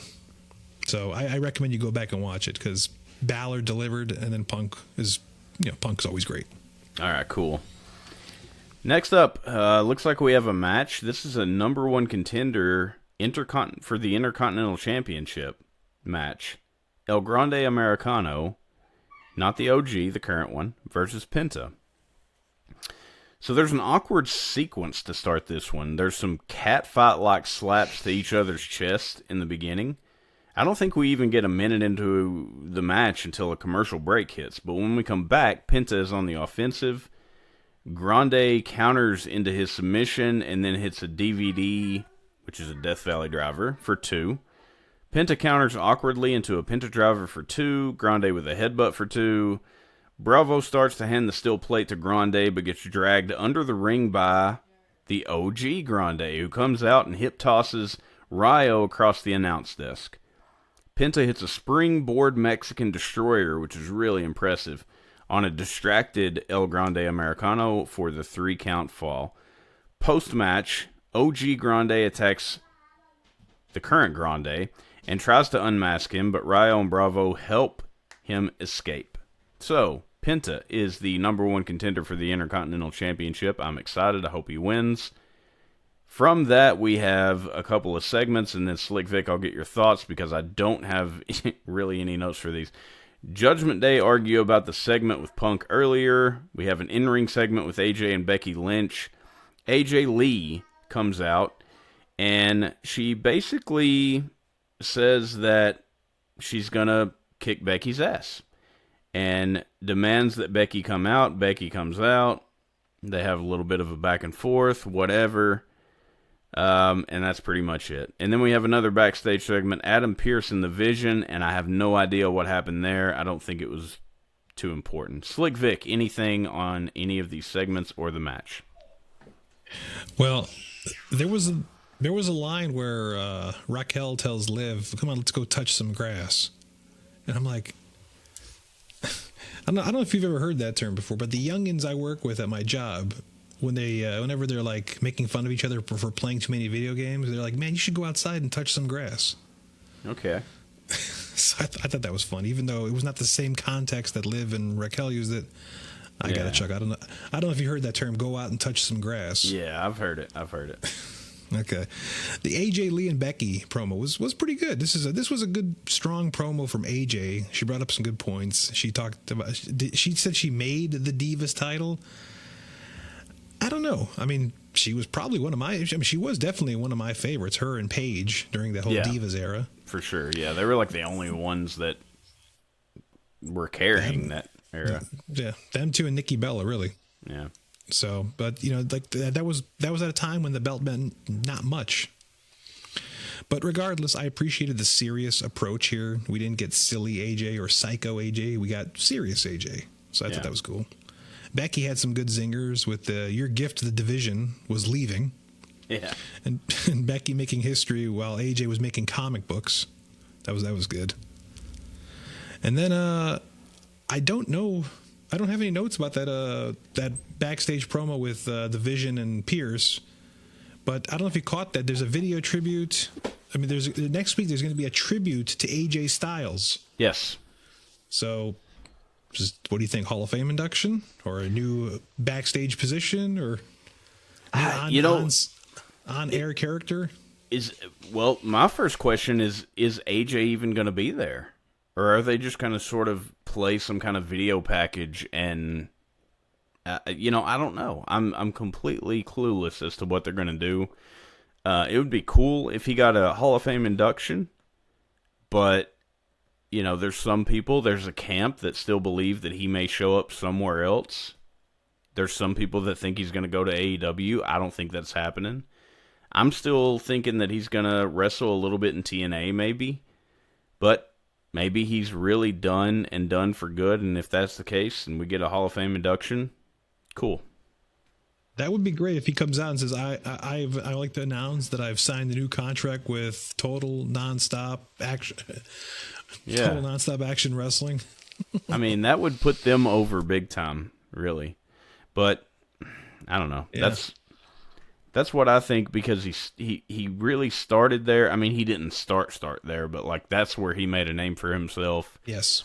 It would make sense to me with him putting the gloves back on during the end of his post-match of his match with Gunther at the Rumble, for him to show up somewhere else. I mean, his WWE career is over, but that obviously leaves the window open for him to show up in TNA, have a little bit of a run there, kind of put them on the map. It would make sense. He's given back to the business. He's given back to the company that he made, that made him. So I wouldn't mind that. I wouldn't mind that happening. But we'll see. I guess we'll see next week. Maybe we'll get some insight into what he's going to do next. Yes. Up next, and finally, is our main event of the night. Elimination Chamber qualifier, the men's Elimination Chamber. We have Dominic Mysterio versus Javon Evans versus Gunther. I wanted to note this in the beginning. Well, who do you think's going to win this one? But we'll get to that in a moment.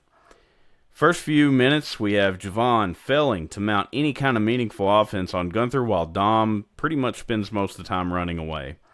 Gunther finally lets Dom chop his chest while he no-sells it, then returns a massive chop back to Dom. Javon lands a wild flying splash to Gunther from the ring to the outside, sending him into the timekeeper's area, and the rest of us into a commercial break. We come back to Gunther, still AFK, while Dom has Javon in a headlock in the ring. We also see that during the break, Dom grabbed the timekeeper's hammer and set it on the ring steps. Gunther powerbombs Dom into Javon, then clotheslines Javon and powerbombs him, but only manages a 2 count. Javon does well in avoiding Gunther's offense, and Dom is just kind of there, getting shots in here and there. Javon gets a lot of offense on Gunther here, and Gunther sells it good for him. But Gunther eventually counters the OG Cutter attempt into a sleeper hold. Dom comes flying off the top turnbuckle onto Gunther, and eventually Gunther finds the hammer outside of the ring and is threatening to use it on Dom, but Dragon Lee comes flying off the barricade, ring bell in hand, straight to Gunther's face. Back in the ring, Javon hits the OG Cutter on Dom to win the match. Wow, I don't think anyone's seen this one coming. I would have bet big money that Gunther was going to win this match. It leaves me wondering, what will Gunther do for the Elimination Chamber now? Because I thought he was a definite shoe-in for the Elimination Chamber. To recap, at this point, Randy Orton, LA Knight, Cody Rhodes, and Javon Evans have all qualified for the Men's Elimination Chamber. There are 2 spots remaining. And that concludes Monday Night Raw. Slick Vic, your thoughts? I walk into this thinking Gunther's going to win, but I am not upset on the way he didn't win, because it protected him. I'm like, you can't let Gunther just lose, or even he didn't even just miss a pinfall. No, he got taken out by Dragon Lee with a ring bell. Mm-hmm. Dom playing keep away at the start was freaking hilarious. Great character work there.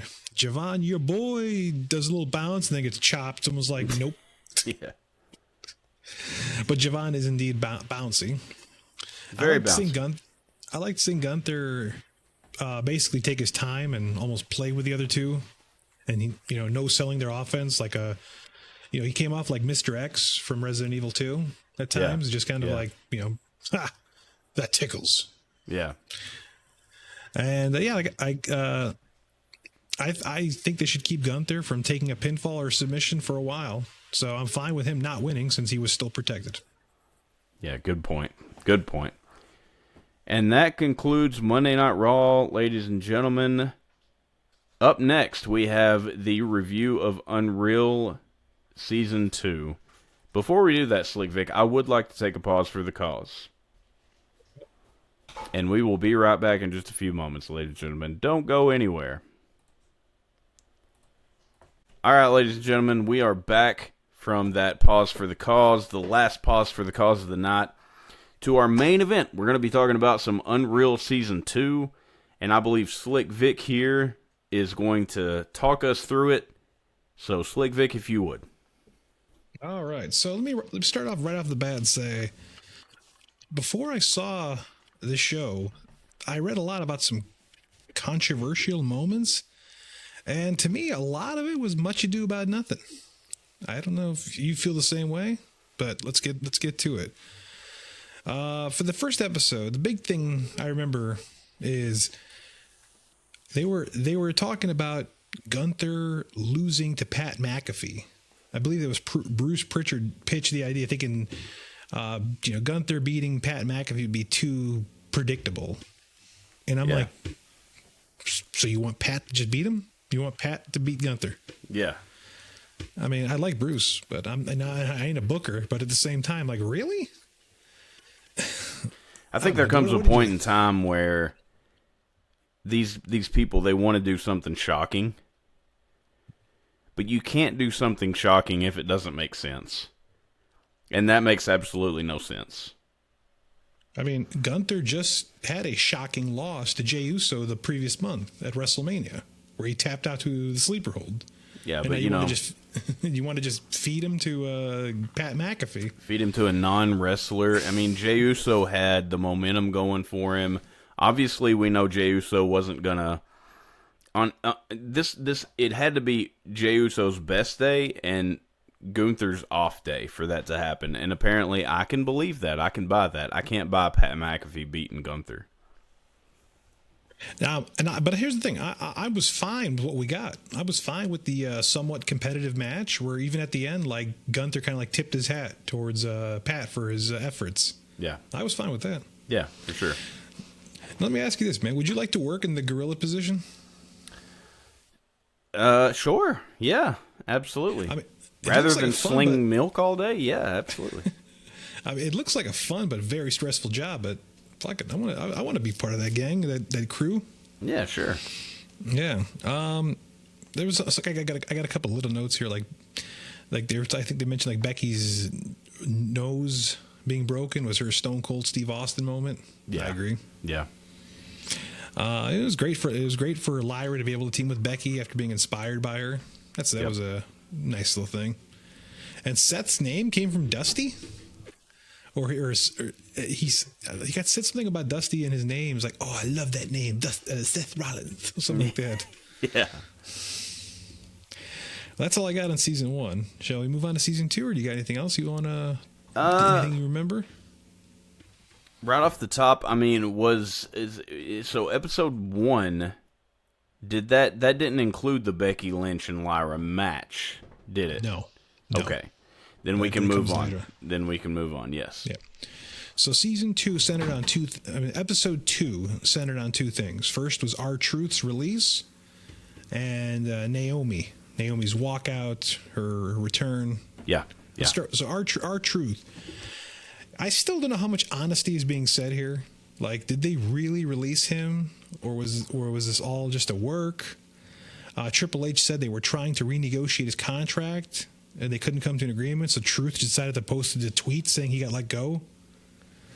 And I feel like, okay, so the whole thing that I took from this, Truth is a deeply emotional person. And we see that with him, with his relationship with Road Dogg, which is heavily emphasized in this episode. And I think that what happened, what we were told in Unreal was true. In a roundabout way, Truth is being paid all this money. They're not making the money back off of him. Everybody loves Truth. Everybody... the fans, when he comes out, they love him. The people in the back love him. Everybody loves him, but they're not getting a return on their investment here.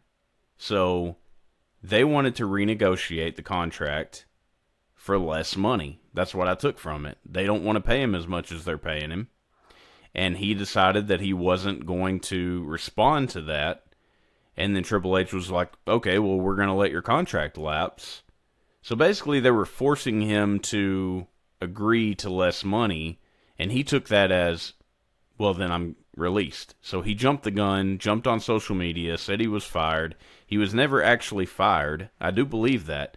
I don't believe that he was ever not under contract with the WWE. I think he jumped the gun and said that he was being released because he was emotional over it and knowing that he was going to take less money for whatever. And he ended up getting paid. We see throughout the episode that he ends up getting renegotiated and coming back. But, I mean, look at where we're at now. Where is R-Truth? He's backstage making ball jokes. So, I mean, come on. I think they had a valid point. Yes, everybody loves him, but this is a business at the end of the day. So I see it from that perspective as well. They even show how the time he made Brock Lesnar laugh. Mm-hmm. That was fun. Yeah. But you mentioned R-Truth being emotional. That's I have like Road Dogg being really emotional here. He talks about his close friendship with Truth and how he helped him early in his career. And I love seeing those old house shows or indie footage of the current stars. Yeah. Especially from way back in the day before, the internet was as prominent as it was. Yeah. It was almost like, I mean, they did a really good job on the production here. It was almost like a career retrospective of R-Truth, which was really insightful. I really enjoyed it. Yeah. I say indie footage, but this was mostly Memphis, which, I mean, I guess it's still kind of, a territory or indie, however you want to call it. Yeah, Memphis and then into, the TNA deal and all that. Yeah. And there's an argument about Road Dogg and Triple H because Truth wanted to cut his dreadlocks off. And Triple H doesn't understand it, and Road Dogg is getting fired up, and he says something like, "Shut up and let me be angry." He just starts venting. Yeah. And I'm like, couldn't they just book a hair versus title match? Because he was feuding with Cena at the time. Why not just put his hair on the line or something instead? Yeah, there you go. That would have been good. Instead, they just, have him, come out at that Raw episode, cut his hair off, saying, I'm Ron the Truth Killings again. Which went nowhere. Like literally 2 weeks later, he's R-Truth again. Yeah. And then at the very end of the episode, Truth says he just wanted to cut his hair because he was going bald. Yeah. So. All right. So then they talk about Naomi. Naomi's walkout in I think it was 2022 was discussed. Triple H and Ed Koskey say there was a different person in charge that day. They don't mention him by name. Right. But we all know it's Vince. Yeah. And should they have done it? Should they have walked out? They were booked in a 6-pack challenge match where it was every woman for themselves, and her and Sasha were the tag team champions at the time. Michael Hayes says they should have stayed.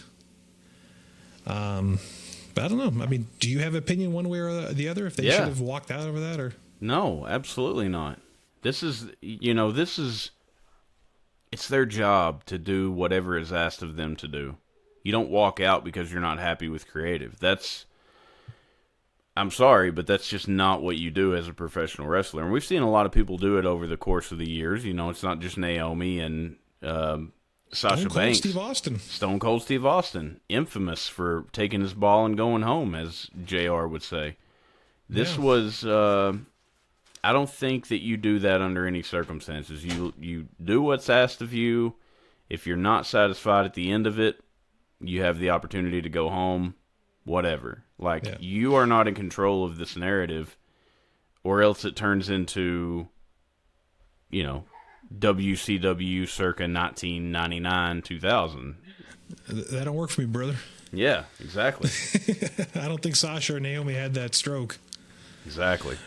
But, I think if you're not happy with the creative, at least try to pitch something differently to see if they can agree to it. Yeah. But, yeah. But then they go on about Naomi's heel turn, which really did reinvent her. And she was getting a lot of momentum, and then she got pregnant. I'm not saying it's a bad thing. It's just what happened. Yeah. And that's pretty much it. The season 2. I mean, I don't know if you have anything else to add about Naomi or not, but that was episode 2. No, that's about it. That's the gist, brother. All right. So part 3 is stacked. We got some good stuff here. So we talk about Rollins and Heyman, and Heyman still seems like he's in character. And well, actually, that's all I got there. But I remember when they introduced Penta, the song 46 and 2 by Tool plays. Yeah. 46 and 2? Yeah. Yeah. That took me back. That was awesome. Yeah. So we get some background in Penta. We see some Mexico, and then we see Chelsea Green put over Penta very strong, saying he can make a broomstick look good. All of a sudden, he's Ric Flair. And they show their match. They show their match from Lucha Underground, and then Chelsea talks a lot about her house. And let's see. I agree with Bruce about how Chelsea makes the best of her seconds on screen. I disagree with Michael Hayes because Chelsea can be a main eventer.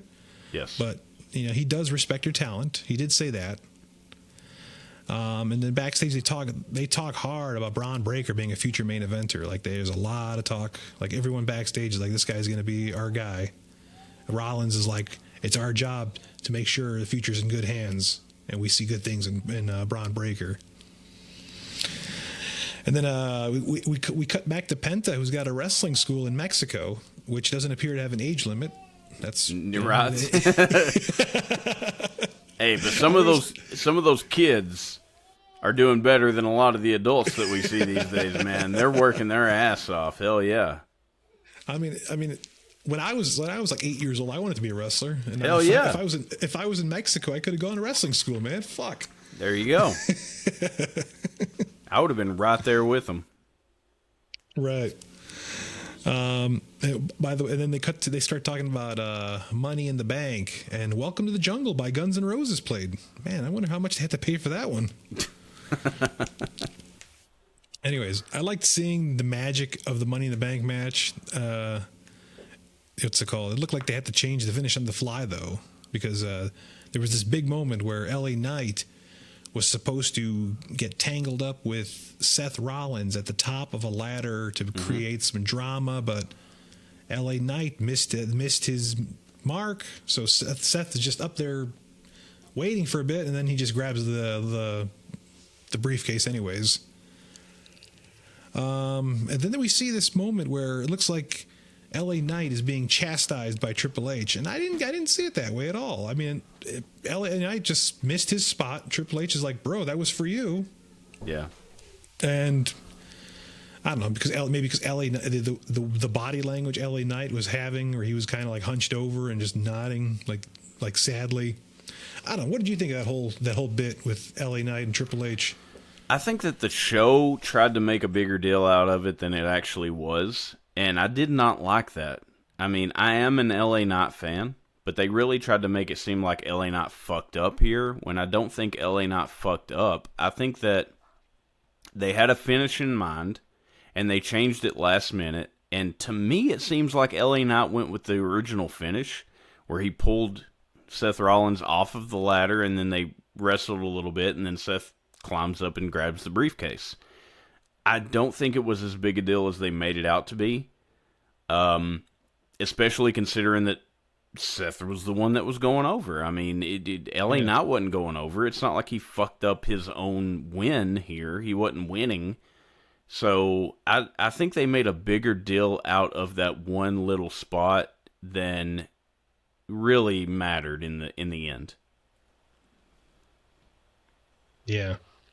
I also noticed, I remember when Bronson Reed came into that match, he broke the first fireball ladder. And they had to get another one out from under they had a spare.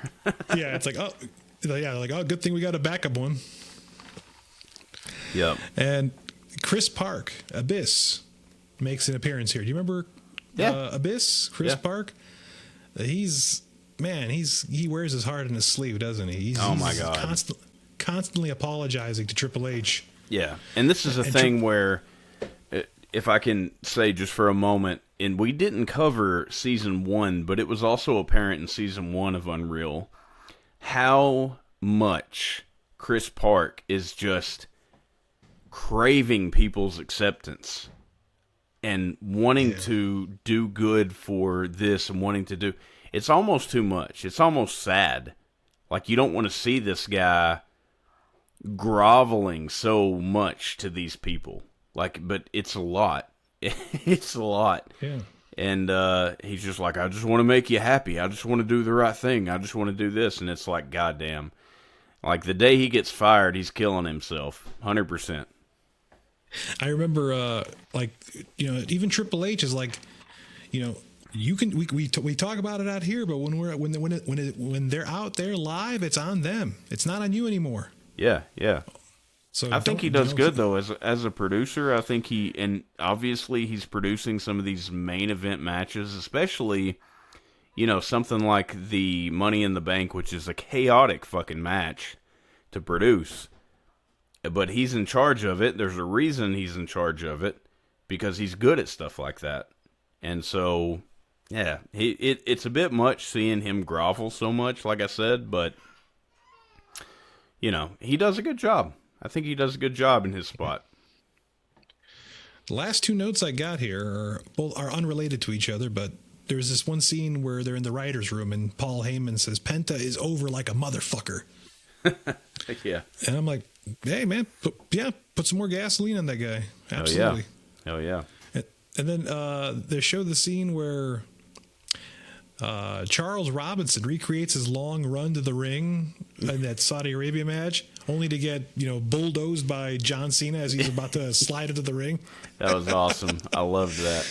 Yeah, they even show Charles Robinson like thanking both John and Triple H for having getting to be part of it. Yeah. Good stuff. It was great. All right, so that was season. I'm sorry, I keep saying season. That was episode 3. That was episode 3. On to 4. On to 4. All right, so Paul Heyman's bit at the beginning of this episode was probably my favorite scene the whole season. Paul Heyman's talking about how he grew up in an era where we defended the secrecy of this business, and it was life and death. Or if you've told anybody the secrets, you were going to get beaten up and ostracized. Yeah. And the way they shot that, and with the music and everything, it had like this very like dreadful tone to it. I thought it was very well executed. Yeah. Best moment of the season, in my opinion. And then he told the story about how they in '94 in ECW. I didn't know this one, where they had the Sandman blind for 5 weeks. Yeah. That's how far they went to keep the kayfabe going. Yep. Which we're gonna talk about later in this episode with Seth Rollins. Actually, I think that's the next episode. But anyways, Jelly Roll shows up, and Jelly Roll came off came off really well here. He's big fan, good dude, really put in the effort, and according to reports, unlike Travis Scott, who didn't, so big ups to Jelly Roll for that. Triple H comparing him to Dusty Rhodes, though, was a huge stretch. Come on. I mean, Jelly Roll was okay, but Dusty Rhodes? Yeah, I think there's some similarities you can draw, but not They're like both fat guys? Yeah, pretty much. They're both fat guys. No. Yeah, but I mean, Jelly Roll, I think they go into it a little bit too much, where he's like laying on the table and like practicing the spot and everything. But of course, they're going to do that for him. But I loved this episode for the Jelly Roll part specifically because of the work he put in. Yes. He wanted... Yes. It talks about how he was at SummerSlam, I think it was SummerSlam the year before, where he was a massive dude. I mean, huge. And he had to get help getting up after he did the chokes, or whatever he did. He did something. He had to have help getting up. 5-knuckle shuffle. Yeah, and he's like, you know what? I'm going to work my ass off and I'm going to lose the weight. So, like, they say he bought 2 houses in Florida, one for him and one for his crew, just so he could go to the performance center and train. He lost a ton of weight. He did all this work just to be a part of this. I mean, that is inspiring. Very, very inspiring. Best part of this entire episode, in my opinion, was the Jelly Roll bit. He came off very, very well in this season. So then, we talk about Rollins and Triple H are talking about the setup for their, the injury. Yeah, the Saturday night's main event. Yeah, part. And they're keeping the secrecy even amongst the locker room and the staff. And Rollins doesn't want LA Knight to know about this either. I think Seth Rollins really came off as an asshole at this point. Really came off as an asshole. Like, why does LA have to know? Yeah. Like, you know what? Fuck you, dude. Like, why wouldn't he know? He's your opponent. You notice they didn't have Seth actually explain why he didn't want LA Knight. Like, I wanted to see the talking head of Seth saying, "Oh, I don't think he deserves it," but we didn't get that. Seth Rollins. But Triple H made up a good point. It's like, if this was the opposite, if the roles were reversed, you would be really fucking pissed if we didn't smarten you up. Yeah. So smartening up LA Knight. It just made it seem like Seth Rollins is Triple H's boy, and LA Knight is not. LA Knight is the guy that's over with the fans, and they're like, he's ostracized a little bit from that crew, which made me appreciate LA Knight even more. I was a big fan of his. Now I'm an even bigger fan of his. I want to see him, kick Seth Rollins' ass. All right. So then they talk about Io Sky a bit. And there's an infamous moment where after her match with Rhea Ripley, where she jumps up and gives a big hug to Triple H and wraps her legs around him. Yeah. Some people found that inappropriate. I'm like, come on. This is, for one, I'm like, wrestling kind of exists in its own bubble. Yeah. And it didn't come off that way to me. I even asked my wife, no. I'm like, is this weird to you? And she goes, no. It's not weird. They're a family into themselves, They even past this Unreal show, which has given us a behind the scenes look. We don't really see the day to day that they go through, that they're this close to each other, and there's nothing. It's nothing. It's much ado about nothing, as I mentioned earlier. There you go. And it was kind of interesting to see them. They hired a stunt coordinator for Io and Rhea's match. And I thought to myself, I thought that was a bit too much. I was like thinking to myself, man, did the Hardy Boys ever do that? Yeah, exactly. That was too much. That was going way in depth to it, to where it's like, goddamn. So like, I'm supposed to now feel like every dangerous spot. Oh, it wasn't that dangerous because there was probably a stunt coordinator. Like, come on, that was too much. That's true. Yeah, I don't think they needed to go that in depth with that, but anyways, but there's a nice line though where Triple H says, like, if all the roster went away, or if I had to start from scratch, and if I had one person, just give me Io Sky, and I'm good. That was very high praise. Very high praise, yeah, because I don't believe that. But let's see, and then they briefly touch back on Naomi. And they show all the stuff she keeps in the Money in the Bank briefcase, and I was like, they actually keep stuff in the damn briefcase? I know, me too. I was like, she's got her makeup in there, she's got her outfit in there, she's got an action figure of Jimmy Uso in there. Yeah, I wonder what she does with that. I'm like, they actually put stuff in there? Yeah, that's crazy. Well, that was episode 4. Now, the season finale, episode 5. Yeah, we got Seth and Becky's kid ratting out Seth to their teacher. It was fucking hilarious. My father's got a pretend boo-boo or something like that. Yeah. And Triple H talking to Jelly Roll about losing, and Triple H wondering if he needs a babyface or a heel moment. This is how Slick Vic makes his predictions, by the way. A lot of this is not all of it, but I'm like, you see, Triple H is like, do I need a heel moment or do I need a babyface moment? And I'm like, when I think of my picks, okay, I've got this babyface going over, this babyface going over. I need to have a heel go over at some point of the card. Okay. Because when I look at my picks, you can't have all baby faces win or all heels win. Yeah. There's got to be a good moment and a bad moment. Yeah, and you've made a point of that in the past where you've asked me what my picks were, and you were like, do you realize you have all baby faces going over on this card? And I'm like, yeah. Okay. All right, so there we go, yeah. All right, some insight into Slick Vic's picks. Yeah, into the mind of the crystal ball. Yeah, what the crystal ball has been telling you. All right, and good seeing Punk and Gunther get the news of their finish of their SummerSlam match in real time. Like, that was kind of cool. Like, okay, this is what's going to happen. Seth's going to interfere. So, yeah, I don't know. Part of me was kind of wondering, like, they were going to like do like a double turn or a double take. Like, what? But no, they're all just kind of like, okay, and then we moved on. Yeah, but you know, they've been wrestling for a long time, especially Punk. But all right. So Jelly Roll again comes off great, respectful, humble, huge fan. But that match, was he gassed out or selling towards the end? You know what? I don't know. And the fact that I don't know means he did it.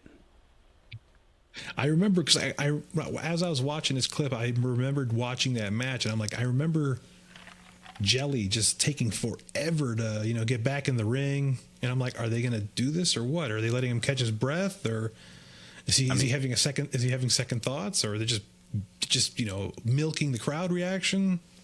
Yeah, I thought the same thing, and I kind of thought he was gassed, but like that whole perception of like you don't know if he's really gassed or if he's really selling. That's what they're shooting for. The suspense of disbelief. You don't know. You don't know. Is he really gassed? Is he selling? Is he? I don't know. I'm just going to watch it and find out. So, props to him. Unreal should have answered that for me. I wanted to hear Jelly be like, I was up there on the aisle and I couldn't breathe anymore. Well, I mean, after the fact, when he came back, he was like, yeah, I'm fine. And he's talking to Triple H. Yeah. He's like, did I do okay? And they're like, yeah, you did awesome, man. And so he said like best night of my life or something. Yeah, so it's really I think it, which we'll get to in a minute, but like season wide, the summary of the entire season, that for me was the biggest takeaway was Jelly Roll for the entire thing. I still think the reveal of Seth faking the injury at the end of SummerSlam was awesome. Yeah, absolute cinema. Probably my favorite moment of 2025. And then Cody admitting that the main event of Mania between him and Cena sucked was nice to hear. The honesty. And with the original plan, there was a scene where they were talking about how do we turn Cena back to a baby face. And they talked about the original plan of Cena like helping Cody down the line when I guess he's being beat up. I mean, what we got was not really that good anyways either. I don't know if you remember. He just cut a promo like the night before SummerSlam saying, I'm sorry. Yeah, he's just like, this was not me, after he talked shit about everybody for months. Yeah. So, but I don't know. They talked about because they didn't know Cody's future either, because he was going to go off to film Street Fighter. I mean, there was no way out of it that would have been better. Even though the way they got out of it wasn't good, I can't come up with a better alternative, really. So, well, that's the end of my notes. But I remember now that there was this bit with Lyra Valkyria and her talking about her match at SummerSlam, Yeah. where, yeah, she was heartbroken. You can see her visibly tearing up because Tearing up. She was straight up bawling. Yeah, because she thought the match was bad. It was. Yeah. They went 10 minutes over. I remember when we covered that match. That was in the early days of Wrestling with Power, because we hadn't done a whole lot of shows at that point. And I remember us covering that match and thinking, man, this is extensive. Like, what the hell is going on here? This is craziness. And that freaking the zip ties. Yeah, they came loose. They came loose, so she puts them back on. It was a mess. You can see Triple H saying, like why is she putting them back on? Just they came off, move on. Yeah, something like that. Yeah. I remember that match. Yeah, 'cause, like, Becky just beat the shit out of her, and Lyra just kept kicking out of everything. Yeah, it was too much. Yeah, too much. Like, I think there was this one spot where Lyra's tied up and Becky's hitting her with the kendo stick like 20 times. Yeah. And she still kicks out. Yeah. I'm like, The Rock kicked. It took like 5 or 10 chair shots for The Rock to not kick out of Steve Austin's move. He took less. He took less abuse than Lyra did that night. Exactly. Yeah. But anyways, it was nice to see the honesty there from Lyra. Yeah. And that's all I got, man. That was Unreal Season 2. What do you think about Slick Vic? If I was to ask you to summarize the entirety of, and I know you've watched Season 1, we didn't cover it here on the show, but Season 1 and Season 2, what do you make of this entire show? I like it. I as a longtime fan, it doesn't really blow me away, because I'm pretty familiar with a lot of the stuff. I mean, but it's nice to see it actually on screen. Yeah. Like, we've read about this stuff online for 25 years, however long the internet's been around, or it's been around a lot longer than that. But since you and I have been old enough to really know how to use the internet. Yeah. So yeah. So it's nice to actually see what we've read about happen on screen. Yes. That's cool. That part to me is really cool. Yeah. I don't have too much of a problem with the whole, seeing the wrestlers that are supposed to hate each other mingling backstage. Right. I think, yeah. For me, the wrestlers mingling backstage, like, we always knew that was the thing. Once you're smart to the business, you're smart to it. You know that these things are going to go on. I think that professional wrestling, for the longest time, and it's like you said, and Paul Heyman mentioned earlier in episode 3, I think it was, maybe 3 or 4, where he said that, the secrecy, they kept the secrecy of the business. So he's not so big on revealing a lot of stuff. And I understand that, because it is professional wrestling. It's a very unique animal. But I feel like Unreal, when you take a look at shows, look at TV shows that come out these days that are very popular. For example, Stranger Things, where Stranger Things would have, or Welcome to Derry, where you would have an episode, and then you would have, after that episode, behind the scenes look at the production and what went into making that episode, and the actors talking about it and all this stuff. I kind of feel like Unreal is trying to do that, but we've always known that movies weren't real. We've always known that TV shows weren't real. We suspend our disbelief automatically, but wrestling still has sort of this stigma of people thinking, oh, you think it's real, but it's not real. Like, it's still got that thing around it that I don't know if it's ever going to break out of that, but I feel like Unreal is trying to do that, where it's, and sometimes you don't want to know, because it is wrestling, and if you're a longtime fan, you don't want to know that they knew this was going to happen, or they knew this person wasn't really hurt. You don't want to know, because you want to you want to, something to bring you to watch the next episode. So yeah, I like it too. I've always liked shoot interviews. I've always liked behind the scenes stuff. Yes. I think sometimes, like we talked about with the EO Sky spot and bringing in the stunt coordinators and all of that, to me that's too much because it takes away from that performer trying to create this moment that you're supposed to feel is dangerous, and then you learn that it's not dangerous at all. So I think they can reel back on that a little bit, but the positives of this show, in my opinion, outweigh the negatives. And like I talked about with the Jelly Roll thing, that was the most inspiring thing about this entire season for me.